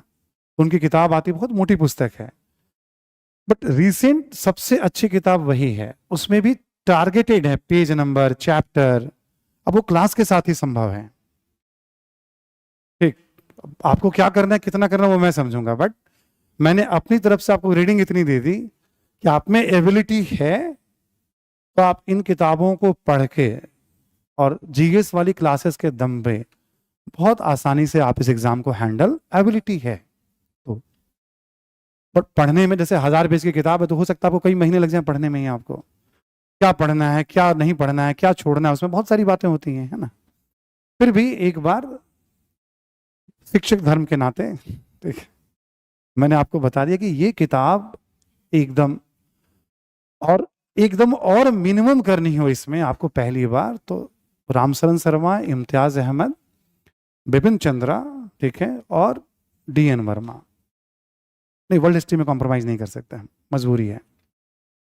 एकदम मिनिमम एक ही किताब को बार बार पढ़ना हो तो आपको लगेगा एनसीईआरटी की किताब, यस, बहुत उपयोगी है। एग्जाम होता है चीजों को समझने और याद रखने पे, ना कि 10 किताबों का नाम जानने पे और 1000 पेज के नोट्स बना लेने पे। बहुत पढ़ के एग्जाम होना हो तो सारे जितने स्कॉलर हैं सब क्वालिफाई कर जाएंगे। वो सब लोग धराम से गिरते हैं जो बहुत पढ़ते हैं। छोटी सी एक तुलना है कि आप जीएस मैं भी पढ़ाता हूं, जिन लोगों के पास क्लास नोट्स पढ़े हुए होंगे आप देखिएगा, तुलना कभी करके देखिएगा आप, बहुत ऑर्गेनाइज क्लास नोट्स है। उसमें चाहूं तो 50 पेज में इंक्रीज कर सकता हूं, ठीक है, वैसे ही ऑप्शनल में स्ट्रेटजी होने वाली है। ठीक, तो पेपर 1, पेपर 2, ठीक है, उसके बारे में मैंने आपको बता दिया है ना, नंबर 1। नंबर 2, सोर्सेज मैंने आपको बता दिए। ठीक, आगे बढ़ते हैं हम लोग। पेपर 1 में 135-40 नंबर लाना सब कुछ मैप पे निर्भर करता है। उससे ज्यादा आएंगे, 135-40 में मिनिमम कह रहा हूं आपको मैं। बट वो सारी बात अभी आप उस मन स्थिति में नहीं कि मैं कैसे समझाऊं आपको।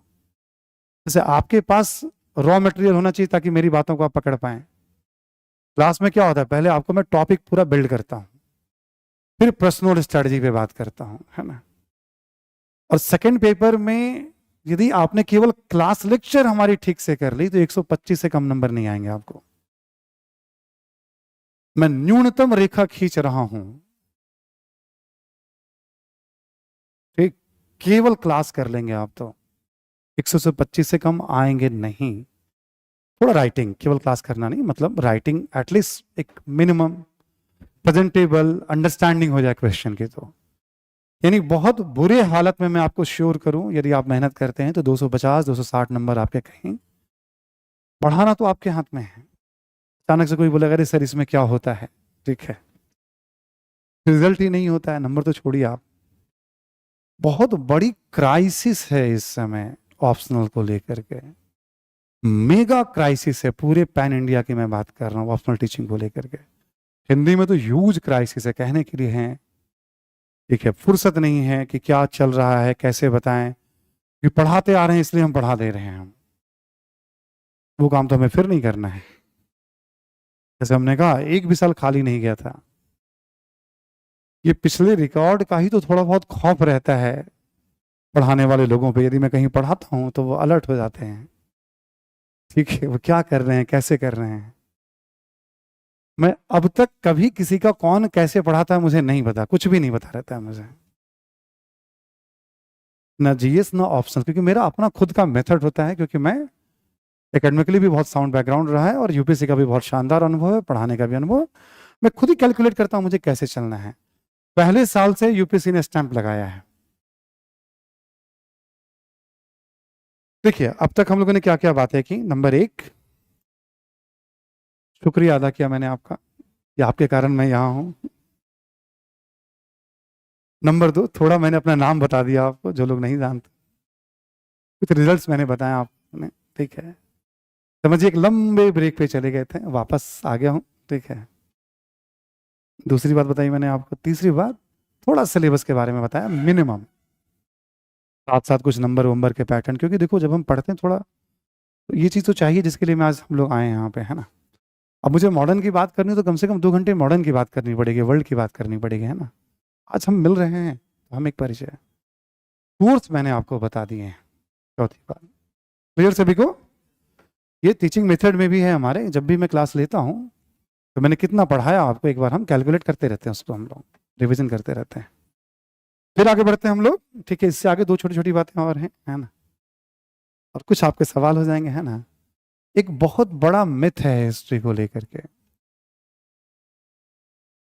ध्यान से सुनिएगा, इसके सिलेबस को लेकर के।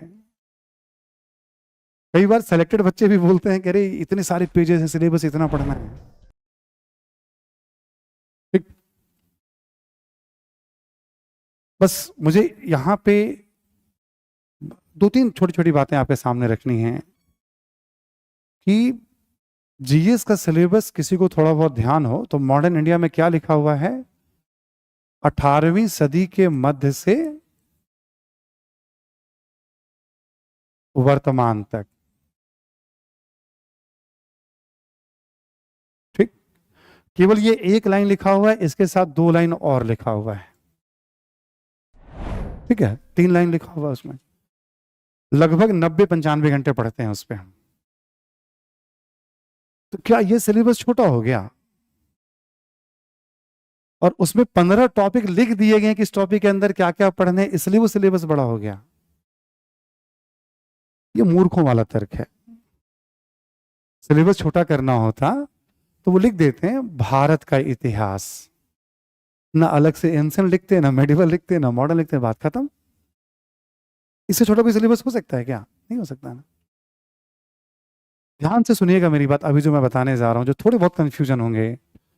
देखो, बच्चे को दो बड़े रीजन, तीन रीजन होते हैं ऑप्शनल डिसाइड करने के।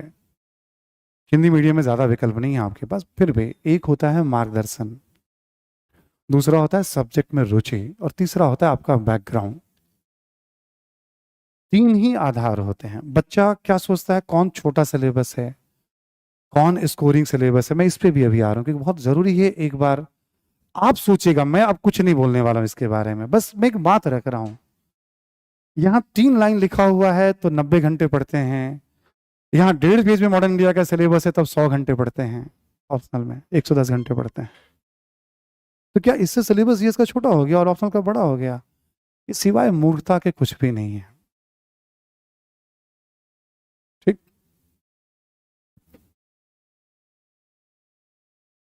लगभग मैं बात करूं पूरे हिस्ट्री को, आप समझ लीजिएगा एक तरह से, क्योंकि एक ब्रेक के बाद मैं ले रहा हूं, 350 लोअर है मान के चलिए आप, 350 से 370 घंटे में, 75 घंटे में मैं बाइंड अप कर दूंगा। समझ में आ रही बात? ये मुझे क्लियर है। ठीक है, मुझे पता है कैसे कराना है, क्या कराना है ना? आप मुझे बताइएगा कि कभी रिसर्च करके कि बाकी ऑप्शनल बहुत सारे वीडियोस लोगों के पड़े हुए हैं, ठीक है, कितने घंटे क्लासेस चलते हैं, मान लो कोई भी हो, ज्योग्राफी हो, पॉलिटिकल साइंस हो, सोशोलॉजी हो, ऐसे तो साल भी हो जाते हैं बहुत सारे। हिस्ट्री भी लोग एक आध साल पढ़ाते हैं, हिस्ट्री में भी लोग एक आध साल तो पढ़ा ही देते हैं मतलब। ठीक है, तो आप देखिएगा कौन ऐसा ऑप्शनल है जहां आपको लग रहा है कि नहीं, मान लो 300 घंटे, 325 घंटे, तो क्या फर्क पड़ गया उस 25 घंटे में? मैं एक लॉजिक और दे रहा हूं मैं आपको, ये घंटा नोट कर लीजिएगा, क्रॉस नहीं करेगा। ठीक। जो लोग, जिनको थोड़ा बहुत भी हैबिट आप देखते होंगे जीएस में, मैं जहां स्टार्ट करता हूं जहां मैं एंड करता हूं, एक कैलकुलेशन होता है और एग्जाम आपके सामने है। एक बात हो गई, ठीक। दूसरी बात हो गई लेंदी सिलेबस में, हम तीसरी बात पे आते हैं, इसको लेकर के हम, करंट अफेयर्स का नाम सुना है ना सभी लोगों ने? मिनिमम आपको 1200 पेज तो पढ़ के जाने होंगे। 12 महीने की मैगजीन, यदि 100 पेज का एक मैगजीन मतलब हो, तो 1200 पेज से कम पढ़ के जाएंगे क्या आप? कम पढ़ के जाता है कोई क्या? एक मैगजीन 100 पेज से कम का होता है क्या कोई भी? नहीं ना। कभी आपने कैलकुलेट किया से कितने नंबर के सवाल आते हैं? करिएगा कैलकुलेट, मैंने तो कर रखा है। अब थोड़ा फ्रीडम है मेरे पास बात करने का, जीएस में थोड़ा एक डिसिप्लिन में मैं भी रहता हूँ, चीजों को सुनता हूँ और छोड़ देता हूँ, सुनता हूँ और छोड़ देता हूँ, कोई बात नहीं, जितनी बात बतानी मैं बताऊंगा। ठीक है। अच्छा, किसी कारण से आपका नहीं हुआ तो अगली बार फिर 1200 पेज पढ़ेंगे आप, फिर नहीं हुआ तो फिर 1200 पेज पढ़ेंगे आप। मान लो मैंने कोई ऑप्शनल एक्स लिया, उसमें मान लो 350 घंटे की क्लास हो गई, मैं किसी ऑप्शनल का नाम नहीं ले रहा हूं, और कम से कम 200 से 300 पेज का हम करंट अफेयर्स उसमें अलग से हम कवर करके अगले साल फिर पढ़ रहे हैं, फिर पढ़ रहे हैं। ये कौन सी बुद्धिमानी होती है जब हम पढ़ते हैं तो हम पूरी हिस्ट्री के सिलेबस को ढंग से बाइंड अप किया जाए। पूरा हिस्ट्री का सिलेबस, मैं ऑप्शनल की बात कर रहा हूं, 400 से 500 पेज के ऊपर नोट्स नहीं जाएगा आज के सिस्टम में। इससे ऊपर जाता है आपकी तरफ से, मेरी तरफ से चला जाए, है ना, इट मीन्स हम फिर बहुत बेटर परफॉर्म एग्जाम में नहीं कर पाएंगे। और इस 400-500 पेज में एक ओवरऑल बात कर रहा हूं आपको मैं, ठीक है, इसमें एक लाइन मतलब जो ट्रेडिशनल चीज, कुछ भी आपको अलग से ऐड करने की जरूरत, ये केवल फर्जी आर्गुमेंट होता है। जैसे मुझे कन्विंस करना हो किसी सब्जेक्ट के बारे में, मैं अभी भी कह रहा हूं आपका चॉइस हो तो आप पढ़िएगा, मैं इसमें बिलीव नहीं करता हूं, मैं कहूं इसलिए पढ़िए, बट मैं एक दृष्टिकोण रख दूं आपके सामने। मैं बिल्कुल उसमें बिलीव नहीं करता हूं कि आप आइए और इतिहास ही पढ़िए, ऐसा कुछ नहीं है। मेरे पास आइए, बस मेहनत, दिमाग खुला रखिए, मेहनत करने के लिए तैयार रखिए। मुझे पता है, शुरू में ही मैंने बताया आपको कि नंबर कैसे आते हैं। I know the system. Exam के लिए कैसे पढ़ा जाता है, I know this system strategy, वो मैं आपको हैंडल कराना सिखा दूंगा मैं। सोचो 1200 पेज पढ़ते जा रहे हैं हम, बहुत सारे सब्जेक्ट में हर एक साल पढ़ते जा रहे हैं हम। कभी कभी आप क्या सोचेंगे, अच्छा मैं हिस्ट्री ले लेता हूं तो इससे जीएस में मुझे फायदा मिलेगा। यस, फायदा मिलता है। मैं ज्योग्राफी लेता हूं, जीएस में फायदा मिलेगा। यस, मिलता है। पॉलिटिकल साइंस लेता हूं, जीएस में फायदा मिलेगा। यस, मिलता है। अब मुझे बताओ, मैथ तो नहीं आता है, फिर मैथ वाले क्यों इतने अच्छे रैंक पे आ जाते हैं? एंथ्रोपोलॉजी तो जीएस में नहीं, क्यों अच्छे रैंक पे आ जाते हैं? साइकोलॉजी तो बहुत कम जीएस में, क्यों अच्छे रैंक पे आ जाते हैं? मैं कतई ये नहीं कह रहा हूं कि जीएस में फायदा है इसलिए लेना चाहिए। ये सारे आर्गुमेंट बहुत सतही आर्गुमेंट हैं। लोक सेवा आयोग क्यों चाहेगी कि एक सब्जेक्ट को वो प्रमोट करे और दूसरे को वो डिमोट करे? कभी नहीं चाहेंगे वो। ये मन का भ्रम है कि इसमें ज्यादा टाइम लगता है, इसमें कम टाइम लगते हैं। कम टाइम में तो मैं भी करा सकता हूं, बट आपको कितना टाइम लगता है ये इंपॉर्टेंट है। मेरे कराने से क्या होता है, मैंने 350 घंटे में कराया कि 400 घंटे में कराया कि 300 घंटे में कराया? मैथ वाले बच्चे क्यों क्वालिफाई कर जाते हैं? ठीक है, मेडिकल वाले बच्चे क्यों क्वालिफाई कर जाते हैं? कॉमर्स लेके क्वालिफाई कोई कर जाता है, लॉ लेके क्वालिफाई कर जा रहा है, क्यों क्वालिफाई कर जाते हैं? जीएस में उतना बड़ा रोल तो नहीं है उनका। एक और छोटी सी बात मैं यहां बताऊं कि बहुत सारे बच्चे ये बोलते हैं कि स्कोरिंग है ये पेपर। दो बात ध्यान रखिएगा, मैं भी कह रहा हूं हिस्ट्री में जीएस का बहुत एडवांटेज है। डायरेक्ट एडवांटेज भी है, इनडायरेक्ट एडवांटेज भी है। क्या तो केवल उसलिए हिस्ट्री ले लेना चाहिए? कोई एक मन में सोचने का तरीका हो सकता है, बट मैथ वाले बच्चे भी तो हिस्ट्री में अच्छा करके आ रहे हैं, ज्योग्राफी वाले बच्चे भी तो हिस्ट्री में अच्छा कर रहे हैं, तब सिलेक्शन पा रहे होंगे, या पॉलिटिकल साइंस वाले भी। आप ये सब मेथड आप सोच रहे हैं पढ़ना नहीं, आपको पढ़ना है। इस मेथड से बाहर निकलिए। ऑप्शनल चयन का 3 ही आधार होता है, मार्गदर्शन, आपकी रुचि, और यदि आपका बैकग्राउंड। तीनों में से पहला पूछेंगे तो मैं हमेशा कहूंगा थोड़ी रुचि हो, मार्गदर्शन भरोसेमंद हो तो आप दौड़िए। ठीक, बट तीनों में कोई भी क्राइटेरिया। ऐसा मत करिएगा कि आपने जीएस में कोई ले लिया, हिस्ट्री, ज्योग्राफी, पॉलिटिकल साइंस, तो बहुत बड़ा आपने कुछ अचीवमेंट ले लिया है। नहीं, आपको पढ़ना है। कुछ लोग कहते हैं नंबर, आप कॉपी में जब लिख के आओगे तभी नंबर आएंगे। क्या संस्कृत या हिंदी साहित्य पढ़ने वाले सभी को नंबर आ जाते हैं? क्या पवेट पढ़ने वाले सभी को नंबर आते हैं? कितने लोग मेंस लिखते हैं? नहीं आते हैं नंबर। क्या हिस्ट्री में सभी को नंबर आ ही जाते जो मेंस लिखते? नहीं लिखते। क्या आप क्या लिख के आ रहे हो ये इंपॉर्टेंट है ना। सुन पा रहे हैं सभी लोग मेरी बात? ये सवाल अपने आप में करना बहुत बड़ी मूर्खता है कि ये स्कोरिंग पेपर है। आपके लिए तब वो स्कोरिंग होगा जब आप उसको उसमें ठीक तरीके से प्रेजेंट करके, और ये लंबी यात्रा है। ठीक, महज मेरे वीडियो को देख लेने से, महज 2-4 बातों को कर लेने से बात नहीं बनने वाली है। ठीक, तो लेंदी सिलेबस ये सब भ्रम है। ठीक है, स्कोरिंग सब्जेक्ट ये भी भ्रम है। फिर तो मैथ, फिजिक्स, केमिस्ट्री, इन सबका सिलेक्शन ही नहीं होगा। फिर तो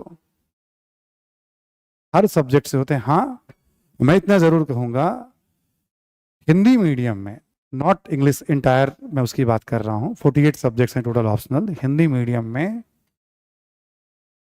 आप ये समझ लीजिएगा कि हिंदी मीडियम में मेरे अपने अनुभव में लिटरेचर, कोई भी लिटरेचर, संस्कृत हो, मैथिली हो, उर्दू हो, मराठी हो, गुजराती हो, लिटरेचर, फिलॉसफी और हिस्ट्री का बहुत बड़ा रोल रहा है सिलेक्शन में। ठीक, मैं क्यों कहता हूं आपको इन सब्जेक्ट्स की बात, मेरे अपने अनुभव में समझ लो कि आधे से अधिक सिलेक्शंस इन्हीं सब्जेक्ट के दायरे में अब तक हुए हैं। उसका रीजन है कि इनमें से किसी भी सब्जेक्ट में आपको करंट की चीजें ऐड करने की जरूरत, और हिंदी में इतनी अच्छी अच्छी किताबें और सामग्री उपलब्ध है कि आपको तय करना पड़ेगा कि हम कौन सा ना पढ़ें इसमें। बाकी विषयों में बहुत क्राइसिस हो जाता है, मैं अपने अनुभव से कहूं। अब ये शिक्षक की प्रतिभा है कि वो अपने बच्चों के साथ न्याय करे, बाकी विषयों में हिंदी मीडियम में कर सकते हैं न्याय, बहुत से योग्य लोग हैं, करना चाहे तो। मुझसे पूछेंगे तो मैं तो कहूंगा कोई भी सब्जेक्ट पढ़िए आप। हिंदी मीडियम का मैं अपना अनुभव आपसे शेयर कर रहा हूं, ठीक। चीजें इसमें बदलती नहीं, मटेरियल बहुत ज्यादा है, आपको वही पढ़ना है बार बार, ठीक है। आखिरी के बाद मैं आपको क्या कैसे कराऊंगा, 2-3 बातें, फिर आपके जो सवाल होगा मैं ले लूंगा, बहुत टाइम इसमें तो अब। ठीक है, 3 अलग अलग स्टेप में मैं आपको लेके चलूंगा, ठीक है। पहला होगा सिलेबस के अकॉर्डिंग,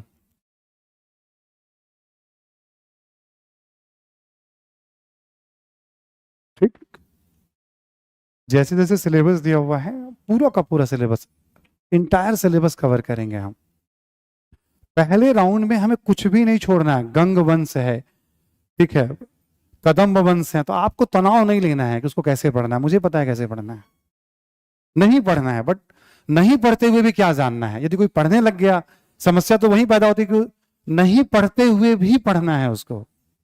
ये नहीं पढ़ते हुए पढ़ाई क्या होती है ये बताऊंगा क्लास में आपको।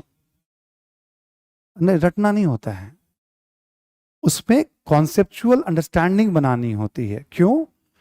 कल जब वो कुछ आ ही गया तो हमारा ऑप्शन बंद ना हो जाए, मैं कलम चलाने की स्थिति में। बट गंग और कदम को देख के तैयारी करेंगे तो 200 नंबर भी नहीं आएंगे। हम उनको छोड़ के भी जाएंगे तब भी 250 नंबर लेके निकल जाएंगे हम। हमारा टारगेट क्या है कि ऑप्शनल में हम कुछ भी करें, अभी आज के सिनारियो में 250-60 से कम ना हो, ऊपर हम जितना चले जाएं 300। ये आदर्श अवस्था है, कहने में अच्छा लगता है, आपको सुनने में अच्छा लगेगा, बट आपको उसके लिए परिश्रम करना पड़ेगा। मुझे इतना पता है 250-60 नंबर आज भी ऑप्शनल में आने का मतलब है कि आप सिलेक्शन के रेस में दौड़ रहे हैं मिनिमम। इससे नीचे आता है तो अच्छी बात नहीं है, ठीक है। तो तरीका है वो मैं बताऊंगा आपको, जब मैं बताऊंगा सिलेबस के अकॉर्डिंग पूरा क्लास में लेके चलूंगा, जैसे मैं चलता हूं जीएस वगैरह में, ठीक। टॉपिक पहले मैं आपको समझाऊंगा, फिर समझाने के बाद जैसा मैं करता हूं क्लास नोट्स में आपको लिखाऊंगा। जो मैंने 400-500 पेज कहा मैंने आपको ना, वो इसी में कहा। जैसे शुरुआत हो रही है यूरोपियन व्यापारिक कंपनियों के स्टेब्लिशमेंट से सिलेबस की, मान लो मॉडर्न इंडिया की बात करें हम, या प्रबोधन और आधुनिक विचार से शुरुआत हो रही है, वर्ल्ड हिस्ट्री की बात करें हम, स्रोत से शुरुआत हो रही है हम यदि हम एंसेंट की बात करें हम, और अर्ली मेडिवल इंडिया से शुरुआत हो रही है यदि हम मेडिवल की बात करें हम। तो थोड़ा उस टॉपिक के बारे में आपको मैं समझा दूंगा कि इसके अंदर हमें क्या क्या पढ़ना है। बहुत प्रिसाइज क्लास नोट्स होगा, ध्यान दीजिएगा, ठीक। प्रिसाइज जो हमने कहा 400 से 500 पेज, उसके दायरे में ही रखूंगा मैं उसको।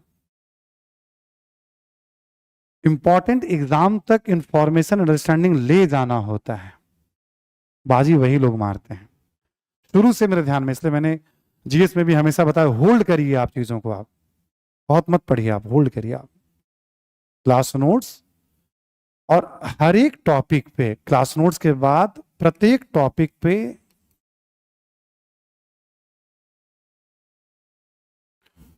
कोई एक रीडिंग, एक रीडिंग कहने का मतलब आपको एक सपोर्ट में नोट्स मैं अपनी तरफ से प्रोवाइड करूंगा। ऑन रिकॉर्ड मैं आपको ये बात कह रहा हूं, सपोर्ट, क्योंकि ये प्रिसाइज होगा हमारा, जो एकदम एग्जैक्ट हमें ध्यान रखना है।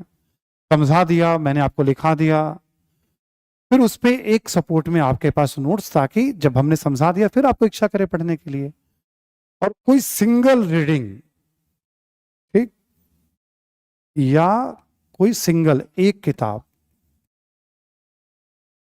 दोनों में से कोई एक। क्योंकि विपिन चंद्रा मेरे साथ पढ़ने वाले लगभग लोग सब पढ़ चुके होते हैं, ठीक है, तो उसमें कुछ ऐसी बात है नहीं।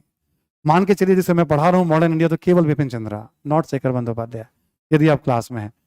हिस्टोग्राफी समझाना मेरा काम है, बहुत सिंपल सी चीज है वो, ठीक है। आप क्यों सिर खपाएंगे बहुत ज्यादा, आपको मैनेज करना है, सीखना है, राइटिंग सीखना है आपको, ठीक है। इंफॉर्मेशन अंडरस्टैंडिंग पहुंचाना मेरा काम है, आप क्यों सिर खपाएंगे? हाँ, किताब हमने बता दी, कभी इच्छा करे सिर खपाना खपा लीजिएगा आप। एक, क्योंकि जैसे ऑप्शन बढ़ते हैं हमारी पकड़ कम होती है और परफॉर्मेंस में गिरावट। जब मैंने कहा कि मैं रिजल्ट इसी क्लास से फिर होंगे तो होंगे, सुन पा रहे मेरी बात सभी लोग? रिजल्ट होंगे ही होंगे, फुल गारंटी है इस बात की। लेकिन आपको समझना पड़ेगा कि एग्जामिनेशन हॉल में क्या होता है।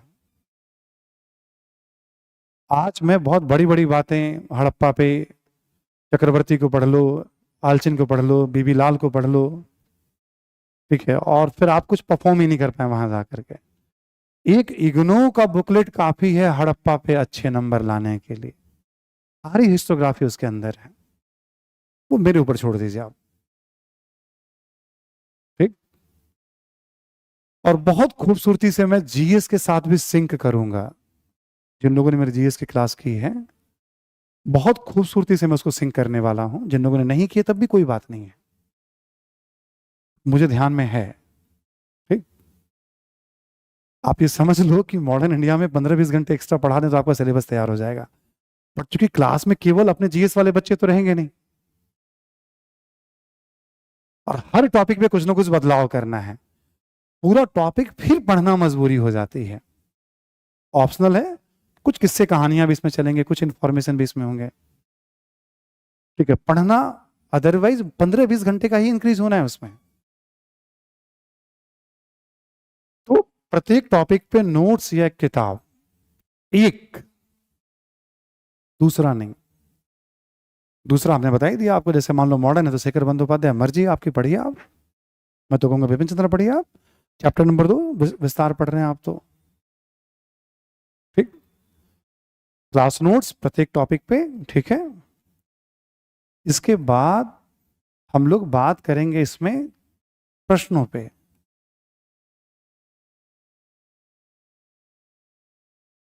थोड़ा राइटिंग, टॉपिक राइटिंग, थोड़ा राइटिंग के बारे में हम हर टॉपिक के साथ, है ना, ठीक। ये अपनी तरफ से मैं रखूंगा, और ठीक इसी के साथ मेरा बल होगा पीवाईक्यू पे।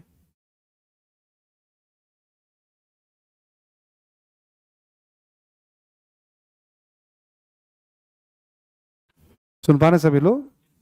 मैं अपने अनुभव से बताता हूं, केवल क्लास नोट्स, ठीक है, और पीवाईक्यू यदि 30 साल के सॉल्व कर लिए जाएं, सब कुछ छोड़ दिया हमने, ठीक, सॉल्व मेरे नजरिए से, ठीक, 100% हिस्ट्री में बात बन जाएगी। 4 किताब पढ़िए और 40 साल का पीवाईक्यू कर लीजिए और जाइए एग्जाम देके आइए आप। मैं कह रहा हूं 4 ही किताब पढ़िए और पीवाईक्यू लेकिन करिए आप, इतना इंपॉर्टेंट है पीवाईक्यू। इसमें लगभग 40-50% क्वेश्चंस घुमा फिरा के पहले तो रिपीट हो जाते हैं। जो रिपीट होंगे ना उसको तो हम लोग ऐसे उसमें मंथन करेंगे कि मिनिमम 60% नंबर तो हमें आने ही चाहिए। कोई भी ऐसा साल नहीं है जब 6-7 छोटे बड़े प्रश्न रिपीट नहीं भी होंगे, रिपीट ना, उसके बियॉन्ड कोई भी क्वेश्चन नहीं जा रहा है इस समय। तो मिनिमम स्ट्रेटजी मैं बता रहा हूं आपको, क्लास नोट्स और पीवाईक्यू। ये कैसे कवर होगा ये मेरे ऊपर छोड़िए, ठीक। थोड़ा डिटेल में जाएंगे पीवाईक्यू में इस बार हम, है ना। तो स्टेप 1 आपका यहां तक है, स्टेप 2 आपका पीवाईक्यू है, ठीक, और स्टेप 3 प्रैक्टिस, अभ्यास, ठीक है। 3 स्टेप में मैं क्लास को लेके चलूंगा, पहला स्टेप, दूसरा स्टेप और तीसरा स्टेप, ठीक है। ये पूरा जो सिलेबस आपका कवर होगा, है ना, आपको जानकारी होगी ही होगी। 17 जुलाई से बैच स्टार्ट होगा दिल्ली, सेंटर क्लासरूम ये होगा या कोई और होगा वो तो बता दिया जाएगा आपको, ठीक। टाइमिंग वगैरह भी तभी पता चलेगी आपको। रेगुलर चलेगी क्लास ही है, विदाउट ब्रेक, सुन पा रहे हैं सभी लोग? हाँ, कम से कम 4-5 महीने तो विदाउट ब्रेक रेगुलर क्लास जाएगी, जिसमें हम, क्योंकि मुझे 26 को टारगेट करना है ना। सुन पा रहे हैं सभी लोग ना? हम उस स्थिति में ला देंगे पहले ही उसमें कि ताकि आप सिलेबस को लेके थोड़ा भी पीटी का प्रेशर। सुन पा रहे हैं ना सभी लोग? रेगुलर क्लास चलेगी यहां। क्या आप 24 से 10 साल पहले आ जाओ तो 14 हो गया, 14 से 10 साल 2004 हो गया, 10 साल पहले आ गए तो 94 हो गया। ठीक है। आप पीवाई को देखो, जैसे मान लो ब्रिटिश विस्तार है, उसमें 40-50 क्वेश्चन है, उसके बाहर थोड़ी आ रहा है सवाल। ठीक है, तो हमने एक बार समझ लिया, उसके बाहर कहाँ सवाल आ रहा है। ठीक है, मतलब इवन मॉडर्न इंडिया जिन बच्चों ने जीएस कर रखा है, थोड़ा उनको अप्रोच चाहिए इसमें, थोड़ा हिस्टोग्राफी का थोड़ा थोड़ा रोल है इसमें, है ना। तो वो थोड़ा ठीक हो जाए तो पीवाई क्यू से बात बन जाएगी उसकी तो पूरी। बट पीवाई क्यू निगरानी में हो, पीवाई क्यू में बहुत कुछ सीखेंगे आप। अब ले रहा हूं सवाल में, तो मुझे जो जो बात बतानी थी मैंने बता दी। ठीक है, मैं एक बार फिर रिपीट कर दूंगा आपको एक बार। शुक्रिया अदा किया, मैंने अपना नाम और परिचय दिया आपको। ठीक है, दूसरी बात, सिलेबस के बारे में बताया, फर्स्ट पेपर की एक छोटी सी स्ट्रेटेजी। यदि आप मेरे स्टूडेंट हैं, मुझे 50% भी समझते हैं, तब भी 50% नंबर सेकंड पेपर में आएंगे आप। ठीक है, तब भी 50% नंबर आएंगे आपको। आप केवल जीएस का क्लास कर लीजिए और पीवाईक्यू कर लीजिए सेकंड पेपर में, तब भी 125 नंबर आ जाएंगे आपको। बट पीवाईक्यू किसी की निगरानी में करिएगा, क्योंकि थोड़े अप्रोचेस हैं उसमें। जीएस में हम थोड़े अप्रोचेस को अवॉइड करते हैं, हम लोग अवॉइड करते हैं। सेकंड पेपर की तो यही स्थिति है। ठीक है, सुन पा रहे सभी लोग ना? सिलेबस बता दिया आपको, कोर्स बता दिया आपको। ये सब कन्विंस करने का एक तरीका है कि ये लेंदी है, ये छोटा है। मैंने अपने अनुभव से आपको बता दिया कि देखो, कुछ सब्जेक्ट ज्यादा हिंदी मीडियम में इंपॉर्टेंट रहे हैं। उसका रीजन है कि उसमें मटेरियल आसानी से उपलब्ध, हिंदी में मौलिक रचनाएं हैं उसमें। बाकी किसी भी सब्जेक्ट में मौलिक रचनाएं आपको कम मिलती हैं। शिक्षक के ऊपर है, छात्रों के ऊपर है। क्वालिफाई सभी सब्जेक्ट से करते हैं, मैं कभी नहीं कहूंगा आपको कि नहीं आप एकदम हिस्ट्री ही पढ़िए, मैं ऐसा उसमें से बिलीव नहीं करता हूं मैं। वैसे तो बड़ी संख्या में आप पढ़ने वाले, और काफी लोग ज्वाइन कर लेंगे, बहुत सारे बच्चे अप्रोच कर रहे हैं मुझे, मुझे पता है।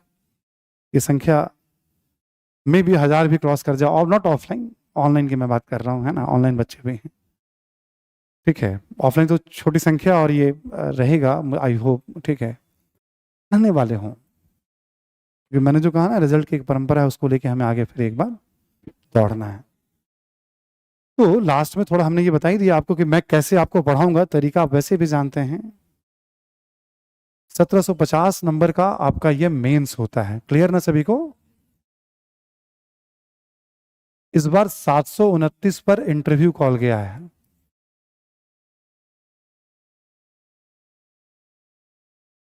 कितने पे गया इंटरव्यू कॉल? 729 पे गया है। ठीक, आमतौर पे देखेंगे जीएस में, 1000 नंबर के जीएस में 400 से 450 के बीच में बच्चे, सेलेक्टेड बच्चों की बात कर रहा हूं, घूमते रहते हैं। 500 रेयर, 480, 70, 75 रेयर होता है, क्योंकि जीएस में विकल्प नहीं है आपके पास तो छोड़ने का। जैसे हमने कहा ना, 1200 पेज की मैगजीन पढ़नी है 12 महीने तो पढ़नी है, क्योंकि हमें एक एक नंबर हमें वहां पहुंचाएगा, हम छोड़ तो सकते नहीं है उसको। हम ऐसे की बात करें हम लोग, निबंध की बात करें हम लोग, तो आप सबको पता है ही 250 नंबर का होता है। कोई भी स्टूडेंट्स जो क्वालिफाई कर रहे हैं, आप देखेंगे 110 से लेकर के कहीं ना कहीं वो 130, 35, 40 के बीच में वो रहते हैं वो। ठीक, बट इसी में जब हम ऑप्शनल की बात करते हैं हम, ठीक है, तो ऑप्शनल एक बड़ा रोल प्ले करता है 500 नंबर में। हर स्टूडेंट्स का टारगेट होता है कि 300 नंबर, ये लक्ष्य होता है उसका, कैलकुलेट करके चलता है कि 300 नंबर मुझे आए। बट देखो, लक्ष्य रखना और काम काम करने पे कुछ भी संभव है। बट मुझे ये पता है कि आप औसत दर्जे पे भी राइटिंग करते हैं, आप औसत जैसे जीएस के लेवल पे भी राइटिंग करते हैं, आप बताए हुए रास्ते पे चलेंगे, आप तो मैं जितना कैलकुलेट कर पा रहा हूँ 260 प्लस नंबर की संभावना तो मुझे एनी टाइम दिखती है। 729 में 260 आने का मतलब है कि आप बहुत अच्छे, सपोज दैट हम इस नंबर को जोड़ लें, मान लो हमने 450 और 110 नंबर कर लिया हमने, है ना, 560 नंबर। ठीक। इस पूरी तैयारी में आपने खर्च कितने करने हैं? लगभग 1200 घंटे।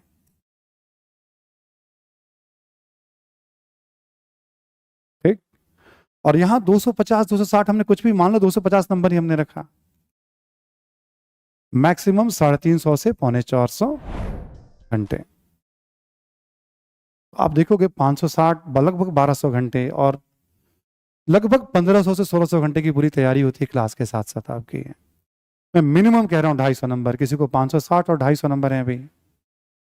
ठीक है, तो आप सोच सकते हैं कि वो टॉप 100 200 के रेस में वो, जब ये कट ऑफ ऊपर जाएगा, ठीक, ये भी ध्यान, जैसे मान लीजिए 770-80 चला गया, ऐसे एक ही बार गया है पिछले 12-13 साल में, 750 से नीचे ही रह रहा है।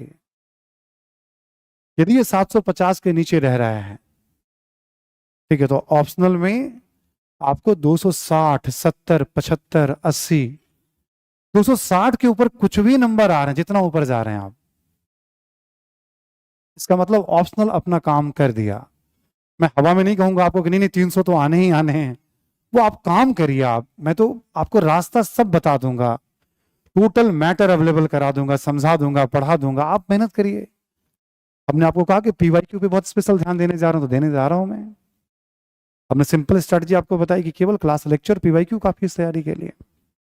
इतने क्वेश्चन पूछे जा चुके हैं, तो मेरी तरफ से तो इतना ही था, मुझे बताना था। ठीक है, बाकी 17 जुलाई को हम मिलेंगे, आपसे बातचीत करेंगे। आपका कोई सवाल हो अभी तो बताइए, मुझसे पूछिए। हाँ,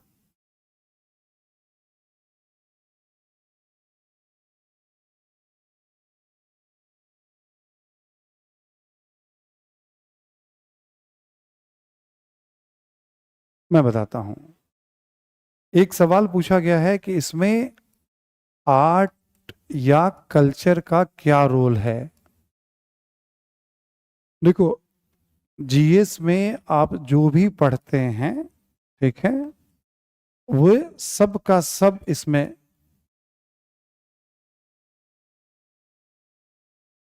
जो भी पढ़ते हैं आप जीएस के अंदर, पूरा का पूरा वो पार्ट आपको ऑप्शनल में भी ना है। ठीक है, सभी पार्ट्स आपको कवर करने हैं, इसमें भी कुछ भी नहीं कम होने वाला है। क्या उससे अलग लेवल पे पढ़ाई करनी है? नहीं। ठीक, जो जीएस के लेवल का है उसी लेवल पे आपको पढ़ाई करनी है आर्ट के लिए, क्योंकि ऑलरेडी जीएस में आर्ट पे हम फोकस करते हैं, कल्चर पे हम फोकस, थोड़ा बहुत कहीं कहीं इतिहास लेखन इसमें आएगा, इसके अलावा और कुछ भी इसमें ऐड नहीं होना है। तो आप समझ लो कि एंशिएंट मेडिवल, यदि आपने बहुत अच्छे से कल्चर कवर किया हुआ है, तो एंशिएंट मेडिवल का आप समझो 20% आपका तैयार है।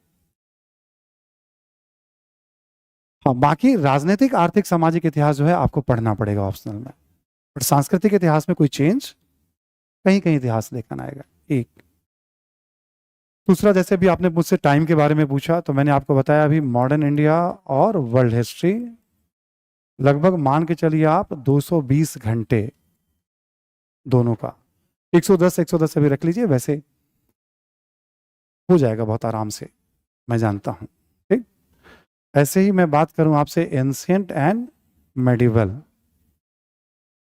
ठीक, मान के चलिए आप लगभग 140 घंटे अभी मान लीजिए आप। ठीक, मैप वाला में थोड़ा टाइम लग जाएगा हमें, 80 घंटे मान लीजिए उधर, 60 से 65 घंटे हम 10 यूनिट में मेडिवल इंडिया को कवर कर ले जाएंगे हम।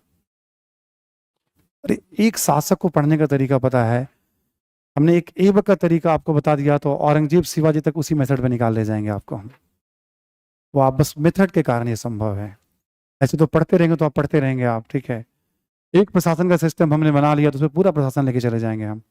मेडिवल बहुत आसान है कवर करना, मेडिवल के 10 यूनिट बहुत आसान है, बाकी चीजों को आप अभी समझ नहीं पाएंगे। जैसे देखो, एंसेंट का यूनिट नंबर 1 और 12 रिपीटेशन है, कहने के लिए वो 12 है।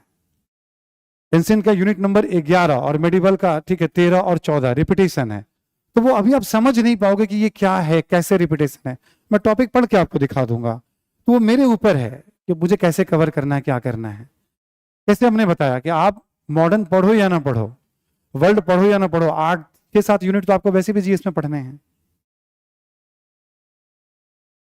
हिस्ट्री के इनडायरेक्ट फायदे बहुत होते हैं निबंध में, उन सब का कोई मतलब नहीं है। जिन बच्चों का इतिहास नहीं है वो भी क्वालिफाई कर रहे हैं, मेरा ये मानना है। आप क्वालिफाई करने के लिए सोचिए कि मुझे करना है। जो इंजीनियरिंग वाले हैं वो भी तो करके करते हैं ना क्वालिफाई। हम क्यों सोचें निबंध में फायदा मिलेगा, इससे फायदा मिलेगा, जो मिलेगा सो मिलेगा ना हमें। हम हिस्ट्री में क्यों ना इतना नंबर ले आए हम, जिसके लिए हमने लिया। सबसे बड़ा एडवांटेज है कि कुछ भी आपको ऐड करने की जरूरत नहीं है इसमें। हाँ, यदि मैं चाहूं लेंदी बनाना तो मैं भी बना सकता हूं, क्योंकि मैंने पहले कहा कि मैं इतने घंटे में कवर करूंगा, इतने पेजेस के नोट्स हमें रखने हैं ताकि हम रिवीजन कर पाए। हम स्ट्रैटेजी बनानी है, वो सब ले करके ही मैं आपसे बात कर रहा हूं। ठीक, क्या है, दे दो, कोई सवाल है पूछने योग्य? नहीं, काम का नहीं है तो छोड़ दो फिर। अच्छा, आप पूछ रहे हैं हायर स्टडीज में कितना हेल्प। आईएएस में आप कुछ भी पढ़ते हैं, इवन जीएस में भी पढ़ते हैं, तो आपको बहुत हेल्प करेगा। यूनिवर्सिटी एग्जाम के पैटर्न में बहुत थिंकिंग चीज़ों को डेवलप नहीं कराया जाता है।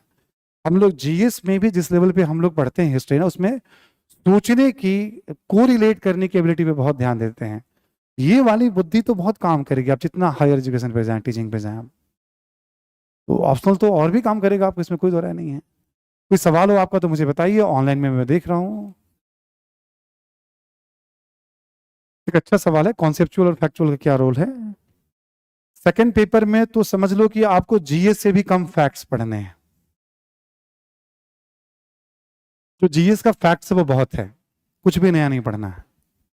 थोड़े बहुत इंफॉर्मेशन कहीं कहीं, मतलब जीएस के फैक्ट्स में समझो 5% भी इंक्रीज नहीं करने वाले हैं हम मॉडर्न इंडिया में। ये कैलकुलेट करके मैं बता रहा हूं सब, ऐसा नहीं कि मैंने कह दिया। सुन पा रहे हैं ना सभी लोग? तो कुछ नहीं, वर्ल्ड हिस्ट्री में तो कुछ है ही नहीं रोल फैक्चुअल का। हाँ, सिलेबस थोड़ा जीएस से ज्यादा है तो हम पढ़ेंगे उन सब टॉपिक को हम। फर्स्ट पेपर में कितना रोल है।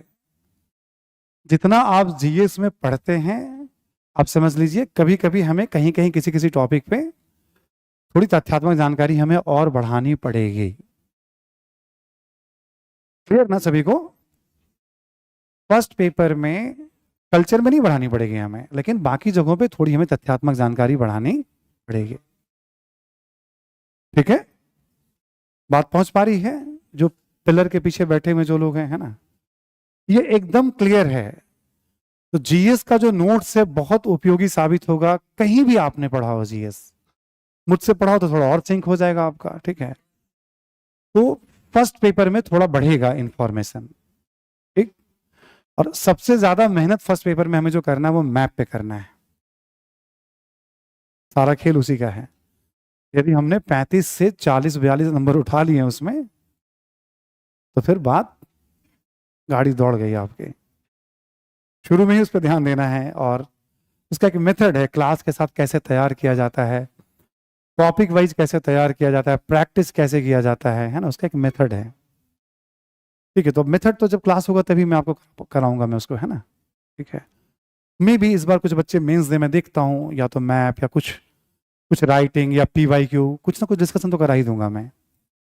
अब जरा रिजल्ट आ जाए एक बार, क्योंकि मैं, मेरी क्लासेस अभी जीएस की चल रही हैं। अब आगे अब ये हुआ कि लगातार दिल्ली में क्लासेस रहेंगी हमारी, है ना, ऑप्शनल के कारण। अब अभी पटना में मेरी क्लासेस चल रही हैं, पटना में भी बहुत सारे स्टूडेंट हैं, करीब मोर देन 1000 स्टूडेंट्स हैं वहाँ से जो क्लास कर रहे हैं जीएस के। अभी वो कंप्लीट करने के बाद जब एक बार ऑप्शनल स्टार्ट होगा तो आप 26 को स्पेशली टारगेट कर रहे हैं हम, ताकि आपका एक मेजर सेक्शन में एक झोंक में कवर करूं। ठीक है, फेवरेट, हाँ, आपको लगेगा नहीं कि आप ऑप्शनल पढ़ रहे हैं। ठीक है, टीम तैयारी पे आपको मैं 150 नंबर करा के निकाल जाऊंगा जितने में आपने जीएस पढ़ा है। ठीक है, उसके बाद तब डिसाइड करेंगे हम लोग मेडाइवल लें, नहीं एंसेंट लें या वर्ल्ड लें, तब डिसाइड करेंगे हम लोग। ठीक है, हाँ बोलिए। हम्म, हम्म।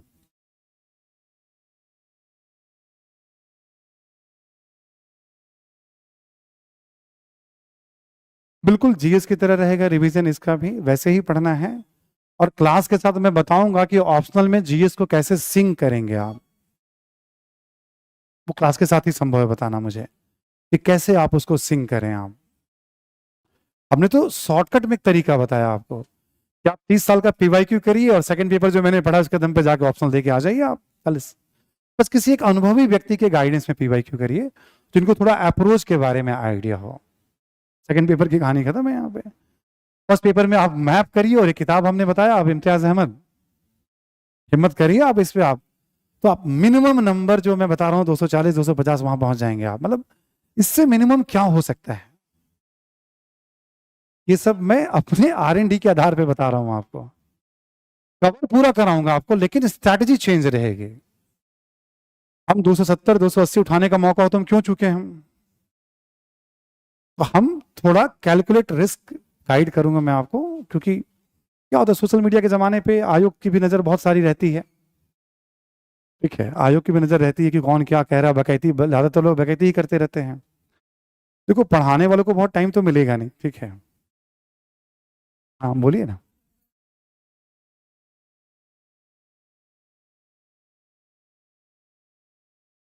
नहीं, मैं अभी लगातार ऑप्शनल की क्लास लूंगा मैं, 4 से 5 महीने में टारगेट पहले हमारा ये है। आगे का प्लान अभी नहीं पता, इतना आगे कोई नहीं सोच पाएगा। 3 यूनिट आपका मैं कवर कर दूं पहले 4 में। 3 यूनिट का मतलब मैं 2026 में मेंस में आपको बैठा दिया।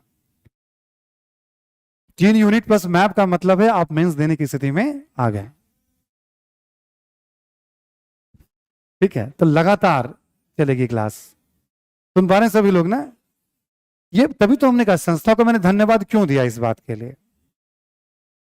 जो बातचीत चल रही थी उसमें कि मैं क्या कितना पढ़ाऊंगा, 1 सेक्शन पढ़ाऊं कि 2 सेक्शन पढ़ाऊं, संस्था को मैंने इसी बात के लिए धन्यवाद दिया। संस्था को मैंने बताया यदि हम चाहते हैं कि बच्चों का अच्छा हो तो कम से कम मुझे एक लगातार 3 सेक्शन कराने होंगे,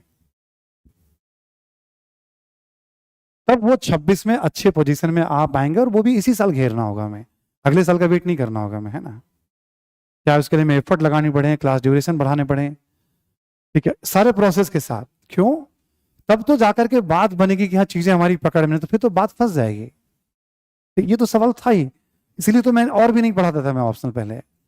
संस्था का तभी तो शुक्रिया अदा कि उन्होंने कहा नहीं सर आप लीजिए, हम लोग देखते हैं कैसे और मैनेज करेंगे हम लोग।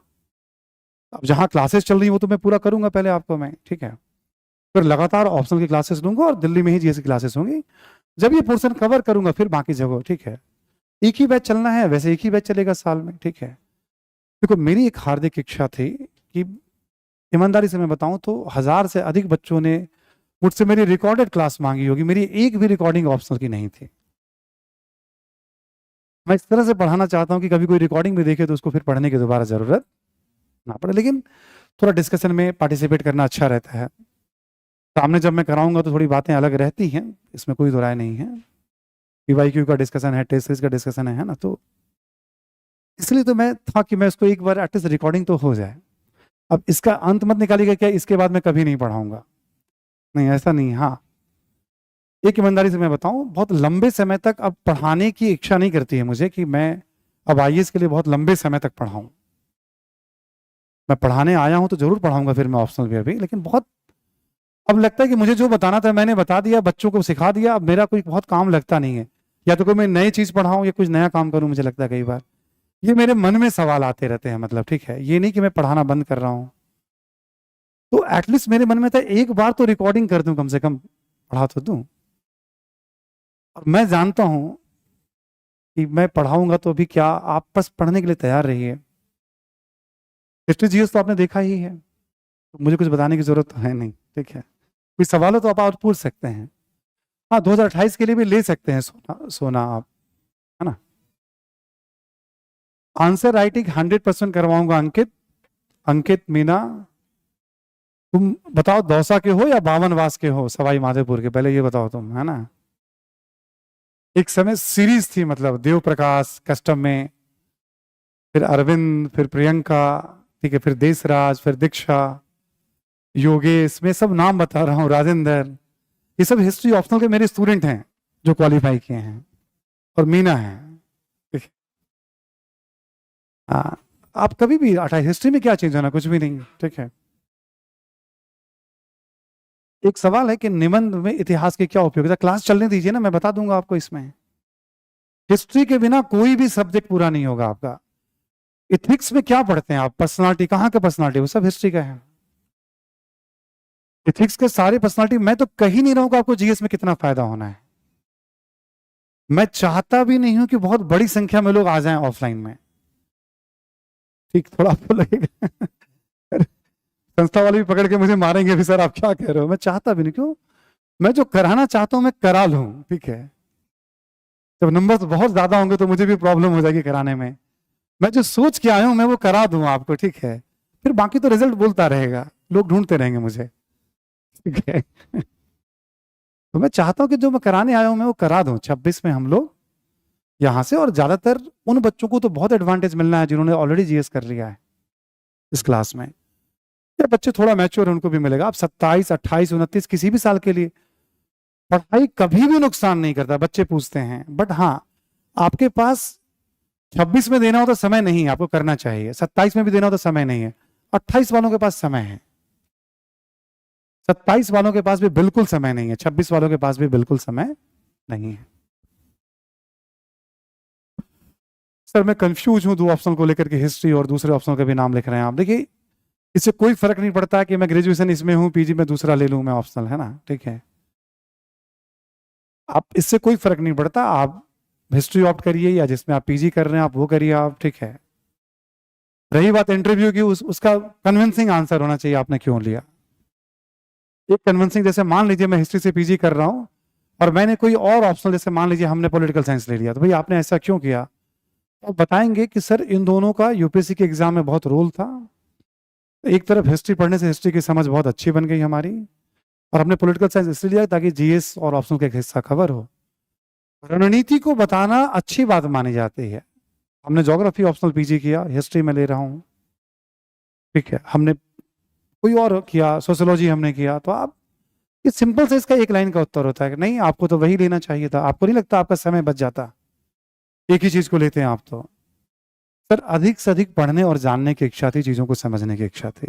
जैसे बात कन्विंसिंगली कह दी जाती है इंटरव्यू में, इंटरव्यू वाला थोड़ी पढ़ के नहीं नहीं तुम, उसमें कोई क्या मतलब है। वो बस सुनना चाहता है कि आपने कैसे अपनी बातों को, वो देखता है कि ये क्या डायनामिक है, एक तरफ अलग कर रहा है और एक तरफ अलग कर रहा है।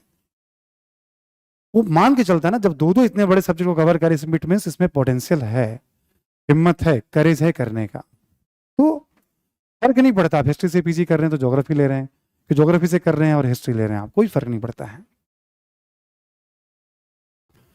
जीएस पीटी के लिए तो अलग से पढ़ना ही पड़ेगा आपको। ठीक है, सेकंड पेपर जीएस आपका पूरा इससे तैयार हो जाएगा, बट फर्स्ट पेपर जीएस पूरी तरह से तैयार नहीं होगा आपका। इससे अप्रोच में भी अंतर आ जाएंगे। हिस्ट्री वाली क्लास में मैं जीएस की बात तो कभी नहीं करने वाला हूं ना, इसलिए दोनों क्लासेस अलग से जरूर होनी चाहिए, फिर दोनों को सिंक करना चाहिए। स्टूडेंट का काम होता है कि जीएस को आप ऑप्शनल में सिंक कर दीजिए। जीएस में कब मैंने किसी इतिहासकार की बात की, कभी साम्राज्यवादी लेखन, राष्ट्रवादी लेखन, हमने न्यूनतम समय हमने बात की।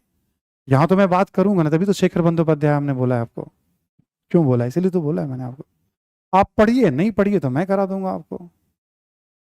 जैसे पूरा विस्तार आपने पढ़ा, ठीक, उसमें डिबेट है। अंग्रेज व्यापार करने आए थे और अंग्रेज नहीं चाहते थे भारत को जीतना, लेकिन वो भारत को जीत ले गए। इस पे 5-6 बार ऑप्शनल में सवाल आया, इसको साम्राज्यवादी लेखन कहते हैं। उसमें एक डिबेट है परिधि की सुरक्षा।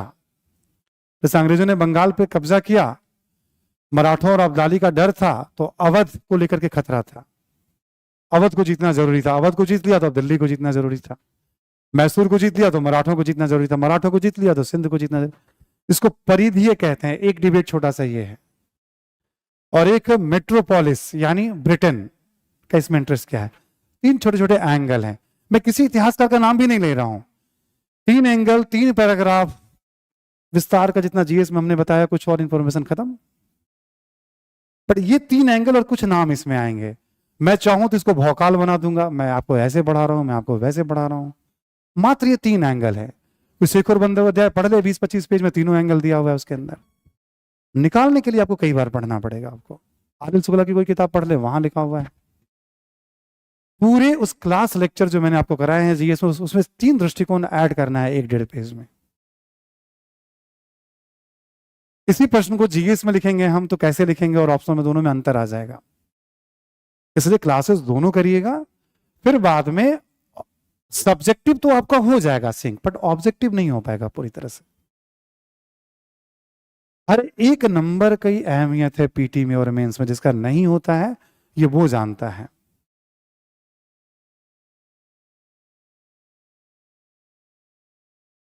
क्यों सिस्टर, डीपी लगा लो ना, पता कैसे चलेगा। बहन देवी, देवी नमन है आपको, ठीक है। आप क्यों क्लास में हैं, अब आ रहा उधर से, ओके सिस्टर, ठीक है। नहीं, मैंने बता दिया आपको, मेरे साथ आप चल रहे हैं तो कुछ भी सिवाय R S Sharma, Bipin Chandra, Imtiaz Ahmed, world history में कुछ भी नहीं। यानी मैं एकदम नहीं चाहता हूं कि आप जीएस के लिंक से हटें। जो करना होगा मैं करूं, जो प्रोवाइड करना होगा मैं करूं। आपका समय नहीं बचाया तो फिर साथ चलने का कोई फायदा नहीं है, ठीक है। मेरे साथ चल रहे हैं तो फिर आपको कुछ करने की जरूरत नहीं है। अंकित, बुक लेना जरूरी है क्या? नहीं, मिनिमम जीएस वाली क्लासेस, मेरी क्लास कर रहे हो तब, नहीं करो तो पूरी किताब ले लेना आप, जो मैंने बताया आपको, और पीवाईक्यू कर लेना आप। हाँ, नोट्स में कराऊंगा ना प्रॉपर, जैसे मैं कराता हूँ सूफियान। 16 जून का फाउंडेशन बैच चलने वाला है, स्टार्ट होगा बहुत धूम धड़ाके तरीके से, जैसे खान सर के सारे बैचेस चलते हैं। हिस्ट्री ऑप्शनल से बहुत मदद मिलेगी आपको नेट में, 100% मदद मिलेगी आपको नेट में। जीएस से मदद मिल जाती है, 1-2 किताब उसमें ऐड कर लो तो। नहीं, जीएस की क्लास साथ नहीं चलेगी, ऑप्शनल क्लास अलग होगी। क्लासेस या तो 2 घंटे या 2.5 घंटे, और यदि मुझे जैसे होता है ना, ट्रेन जब चलती है, ट्रेन के पास सिग्नल होता है तो स्पीड बढ़ा देती है, मेरे पास टाइम होगा, क्योंकि इंपॉर्टेंट क्या है, 26 के पहले मैं टाइम से आपका सिलेबस कवर, मेरे पास टाइम होगा। मैं संस्था से मैं रिक्वेस्ट करूंगा कि मेरे पास 3 घंटे का स्लॉट मिले मुझे। क्लास बेशक मैं 2 घंटे का लूं शुरू में, स्लॉट हो कि 3 दिन में मैं ले लूं 3-3 घंटे का, मतलब मैं अलग तरीके से प्लान कर रहा हूं कि आपका 3 हिस्सा मैं कवर करा ले जाऊं। मेरी नजर रिजल्ट पे है, मेरी नजर क्लास पे नहीं है बहुत, मेरी नजर सीधे टारगेट पे, रिजल्ट पे है। टाइम से मैं नहीं कराऊंगा तो आप फंस जाएंगे, ये मैं जानता हूं। और जब मैं आया हूं तो कुछ तो होना चाहिए, ठीक है। तभी तो मैंने संस्था को धन्यवाद दिया कि भाई उन्होंने बात मान ली है कि सर आप लगातार क्लास लीजिए पहले आप ऑप्शनल की। एक सेकंड, एक करके लेता हूं। ऑनलाइन ऑफलाइन में देखो, मेरे हिसाब से ऑनलाइन को तो नोट्स मिलेंगे जरूर, ठीक है, मैं एश्योर कर रहा हूं अपनी तरफ से। आंसर राइटिंग के लिए मुझे संस्था से बात करनी है, वैसे मैंने प्रॉमिस किया है कि ऑनलाइन भी राइटिंग होगी, बट मुझे एक बार बात करनी होगी कि क्या चैनल होता है, मुझे नहीं पता कैसे अपलोड होगा, क्या होगा, ठीक है, और कैसे फीडबैक का सेक्शन होगा, उसका एक बार मैं तो बात करके मैं बताऊंगा, ठीक है। टीम उसके लिए रहेगी, देखेंगे उसको, है ना। और तो बिल्कुल बिना राइटिंग के बात नहीं बनेगी, तो ये एक जरूरी शर्त है ये, है ना, ठीक है।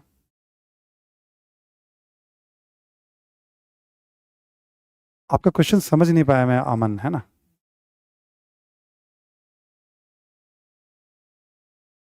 देखो, अभी ये ऑप्शनल की क्लास केवल दिल्ली सेंटर पे चलेगी, प्रयागराज पे और पटना पे अलग से इसकी कोई क्लास नहीं होगी।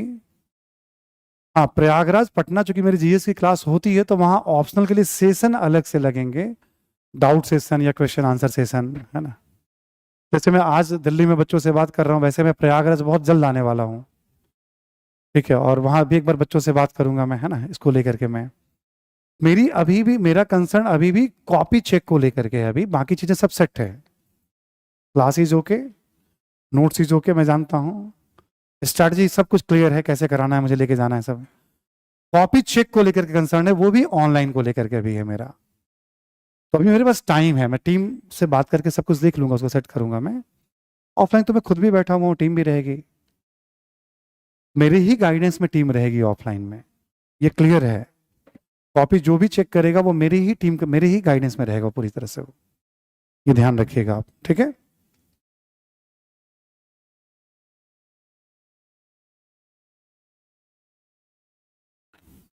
क्या ऑप्शनल की क्लासेस 2026 से पहले तक हो जाएगी? देखो, आप एग्जाम देने की स्थिति में आ जाओगे, 3 section cover plus map cover करना हमारा टारगेट है। यदि प्रीलिम्स आपका सिर पे आ गया, यदि मान लो ये क्लासेस हमारी जनवरी तक पहुंच गई, तो आगे लेके जाना ठीक होगा या नहीं होगा, ये तब का तब।